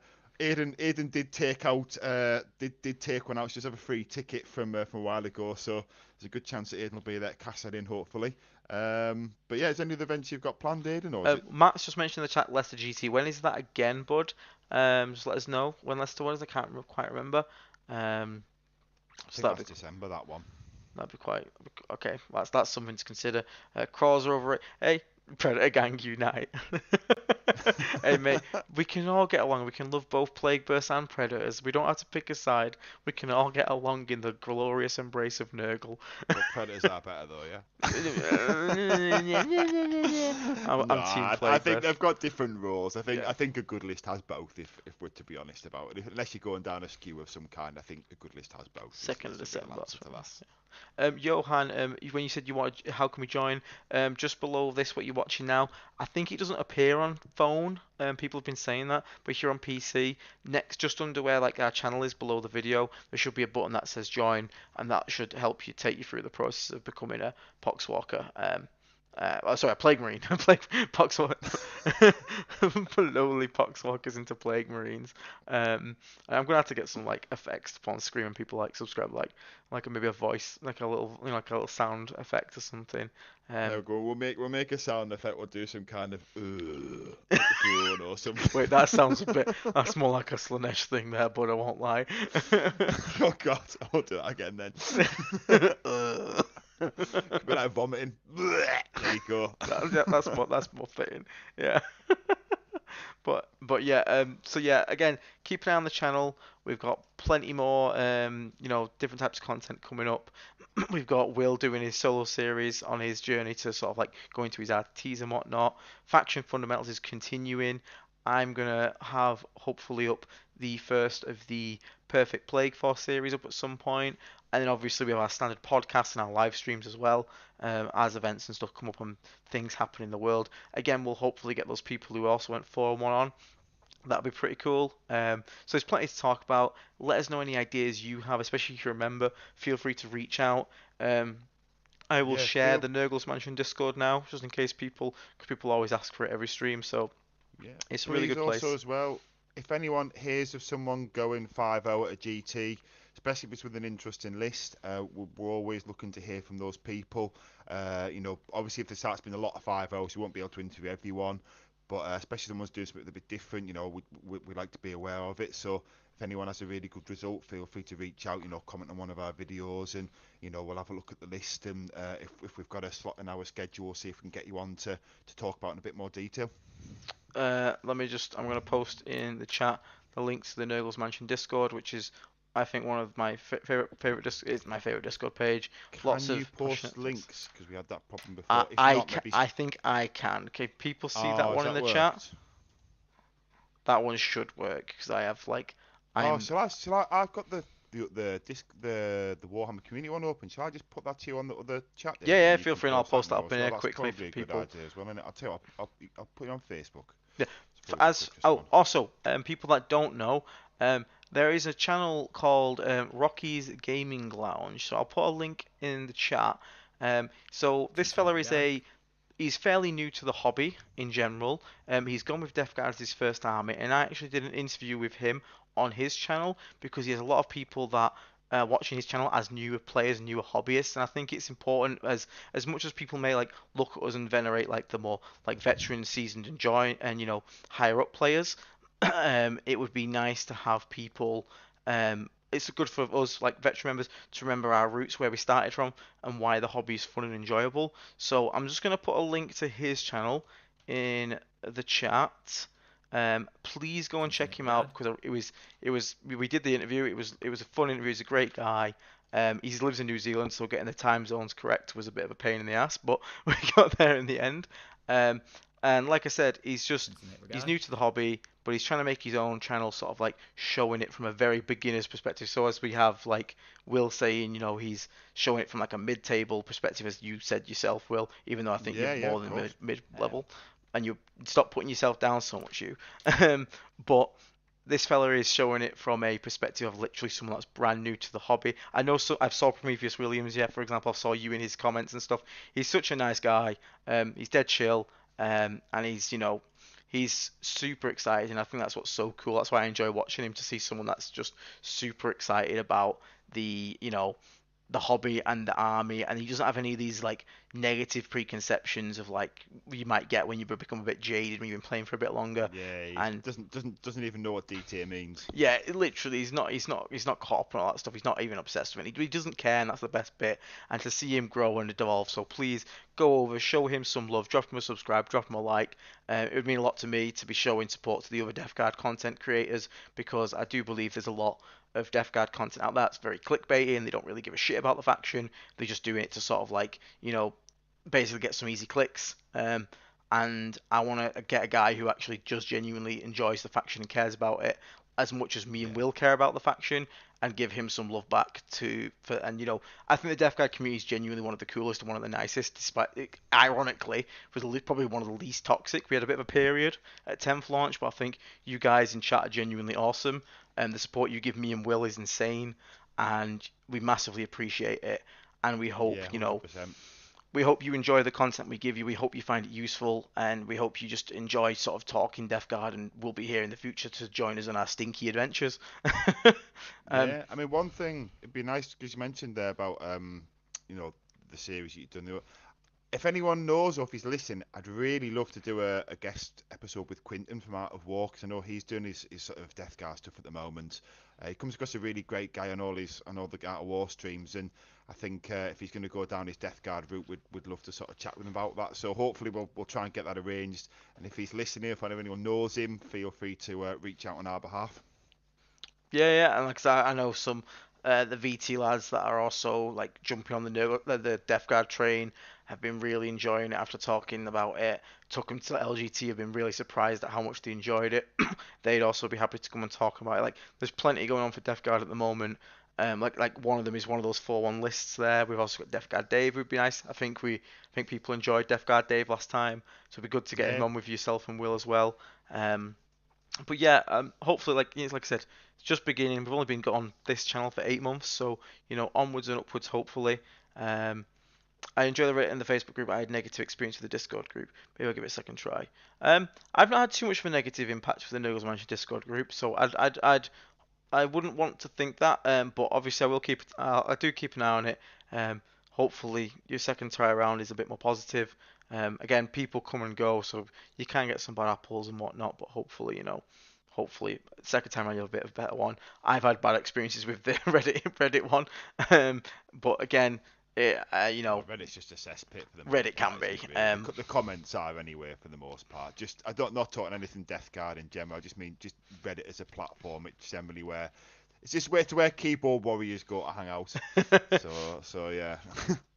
But yeah, so yeah, I think we're probably going to wrap up there. I don't think I've got anything else to shout out. Like I said, I'm a coach for VT now, so I'm starting doing one-to-one coaching for that. So if that's something anyone's interested in, feel free to go check out their stuff. You can ask me by name if that's something you're interested in, but that's not going to impact anything on this channel. All the videos on here are still going to be free. Nothing on here will ever cost you anything. Membership is completely optional, and its benefits are mainly to helping us guide where the channel goes. Like I said, maybe you get first free dibs at merchandise and whatnot, voting on future content, voting on stuff like designs of dice and whatnot. But I just want to make people know, because I was worried like if I sign up for that, people would think it's like I'm just going to sell out. I'm not, and VT's not about that. He's completely cool with me still doing this channel. He encourages me to do it as well, because really, it's more about people being able to play the armies that they love and sharing that interest and hobby. There you go. So Well, yeah. I think tell you what, Aiden, I was thinking this right. When we get to 3,000 subscribers, so anyone who's listened to my solo series and maybe some of the things I say on this, I'm a fan of a wacky list. I reckon when we get to 3,000 subscribers, we're saying it on air because Aiden doesn't know I'm going to say this in advance. I'll write 3 wacky lists which I think look fun and could do well, and then we'll vote which one Ian has to take to a GT. There we go. A GT. And, there you go, GT. There you go. So that's what I mean. But that's 3,000 followers. So make sure you get sharing this with your friends, guys, because we need to. I'm going to write some really good ones. There we go. We can do this as a community. We can write some mental ones, and Aiden can really have some fun. I'll give him all the this. models. I'll source some models for him and everything.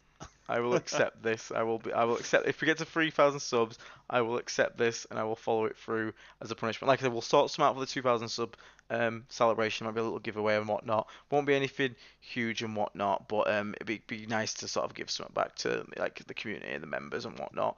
So maybe we'll do 2 giveaways, one for members only and one for anyone that's subscribed. So that way, a bit of an extra incentive for people who are members because they'll have a better chance at getting something. But yeah. Thank you, Aiden, for everything for Death Guard. I know you have plenty of discussion with Bob the Punch. Yes, it'd be good to get Bob on as well at some point.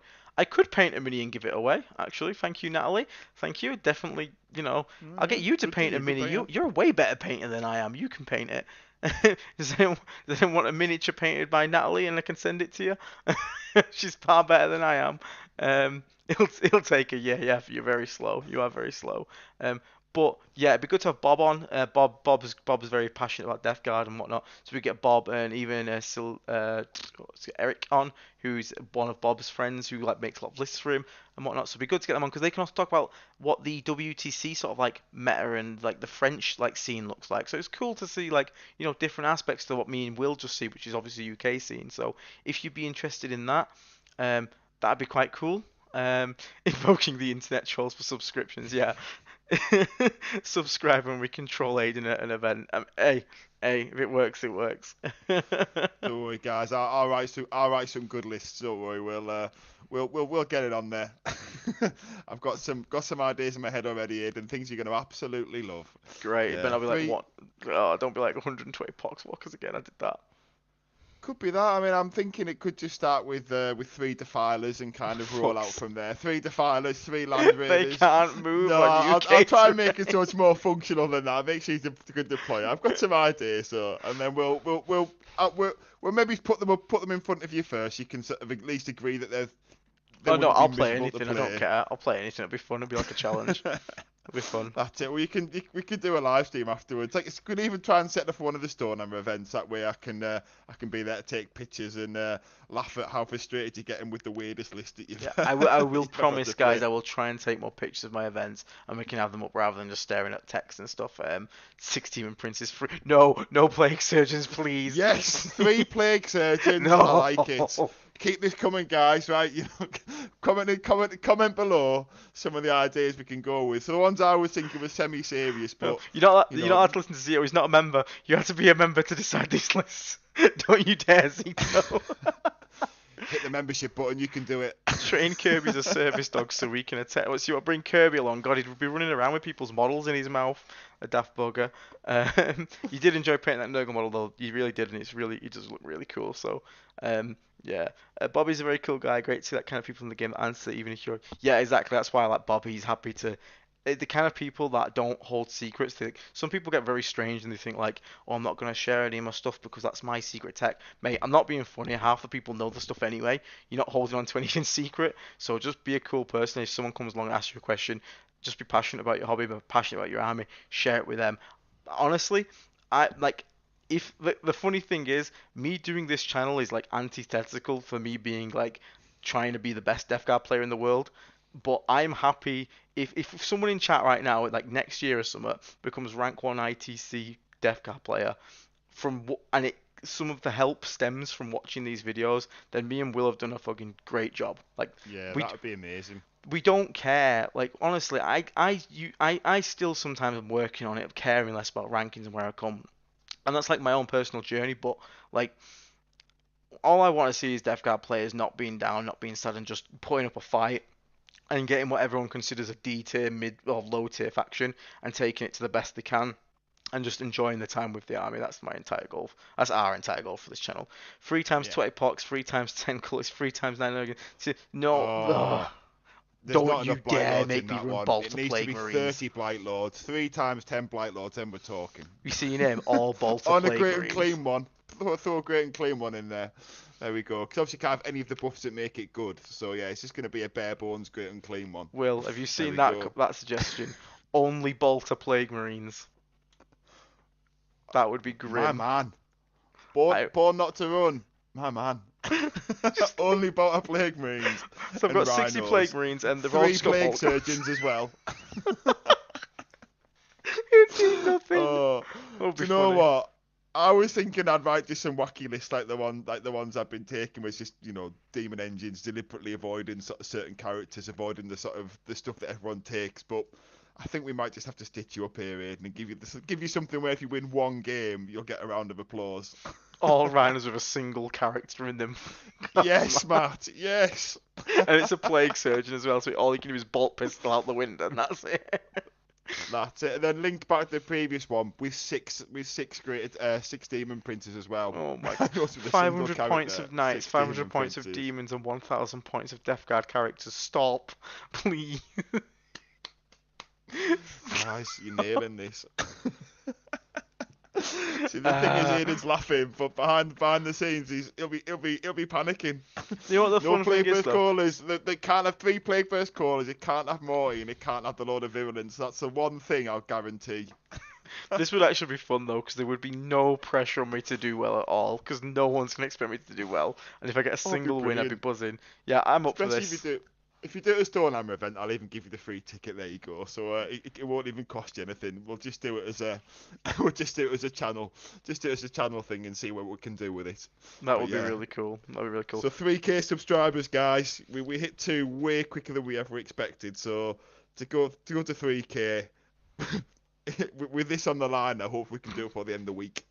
I imagine you'll wake up tomorrow, it's 4K. I'm just like, oh no. I regret the decision immediately, Aiden, right? Excitement. Yeah, that's me, Demon. Between my models and yours, Aiden, we're definitely going to be able to do this. So there's going to Yeah. be no excuses. Oh god. It would be funny though. It would be funny. So yeah, there's your goal, everyone. 3K subscribers, and we'll figure out a little giveaway for you as well. But for now, I think we're probably going to leave it there. Unfortunately, we do have to go back to work tomorrow. I'm gonna I'm gonna sort of like sign off here. Will, I don't know if you want anything else to say. No, no, I've nothing to say, mate. I'm just enjoying the least ideas of people sharing in chat. I think it's brilliant. What's the member count up to? I'm not too sure. I think before today it was 34, and we've been gifted 10, so that's 44. And I think 4 people have signed up, so I think we're near 50 Prometheus. So we almost broke 50 members, which is insane. Like honestly, yes, I know Natalie, you want merch. We'll work on it. We'll get some dice or something. Again, I need help of the members community to decide the style of dice, the colours and whatnot. But we can definitely look Well, at something. we could look into some objective markers as well, stuff Yes. like that. You know, there's things we can do. This is something where it might link back to my day job where I have links to these sort of kind of printing places and stuff, so I might be able to sort of to get these things sorted out. So yeah, but when we do, obviously Aiden's the social media man. He'll be able to post, but I'm sure we can get some stuff up there. Certainly, t-shirts are very easy to do. Yeah. I just want to say as well, 61 concurrent viewers throughout this entire, like, it's been 2 hours and 40, which is a very long stream. So to stay around 60 concurrent viewers is actually like insane. So thank you so much everyone for the support. I massively appreciate it. Like I said, sharing's been a bit mad, but I promise you, give me tomorrow and I'll start going through it all again and replying to everyone and whatnot. But you are everyone that is in the chat again. Thank you so much for all your support, and hopefully we'll keep it going. We'll get to his RTTs, get back in the groove of things. We'll start getting his, maybe he can take a 3-0 home. Then I will change places. I'll be the interviewing the Will, and that'll be quite cool. And then we can, go to some GTs together. You can give me that shit wacky list. I'll try my best with it. And then, the sky's the limit. All we care about is that Death Guard players are getting ability, learning some things, having more fun with their army, enjoying themselves, and finding themselves in a community which we hope we're building on here. And that's all me and Will care about. Like we started this thinking we'd get 100 subscribers tops. Never thought we'd get to this level. It Yep. is fucking insane. So thank you so We much, everyone. literally I suggested starting this to Aidan because there isn't a Death Guard podcast. I've watched a lot of podcasts, and I really wish there was a Death Guard one. And I thought, well, why don't we just start it? And it's just gone from strength to strength, mainly because of the big man himself, What, Nurgle? Plague Marine Aidan. No, But yeah, we all know it's it's because of Kirby. We showed the dog on stream one time and we jumped up like 400 subs. I forgot about that. Yeah, yeah, that's it. But yeah, it's incredible, guys, and and thank you for the support. What you give to the channel is amazing, and let's get to 3K because I think between us we've come up with some great list ideas, and I really want to watch Aiden squirm. But yeah, I'm gonna sign off there though, guys. So I'll let Aiden have the final words and catch you in the next one. Yeah, I was just going to see if I can get the pooch, but I think he's asleep. Give me a second. Maybe I'll have to give you a last look at the pooch. He might be asleep. Is he asleep now? I won't bother him if he's asleep. Yeah, he's asleep, and I'm not going to bother him. Sorry, guys. No doggo today. He doesn't look too impressed. I think I've woken him up. He looks pretty pissed at me, so I'm not gonna push my luck. So yeah, thank you everyone for tuning in today. We'll see you soon. I'm sure. I'll hopefully have another video up later in the week for faction fundamentals and whatnot. So thank you very much, everyone. Until next time, stay rotten, have a good time, and we will catch you on the next one. See you later.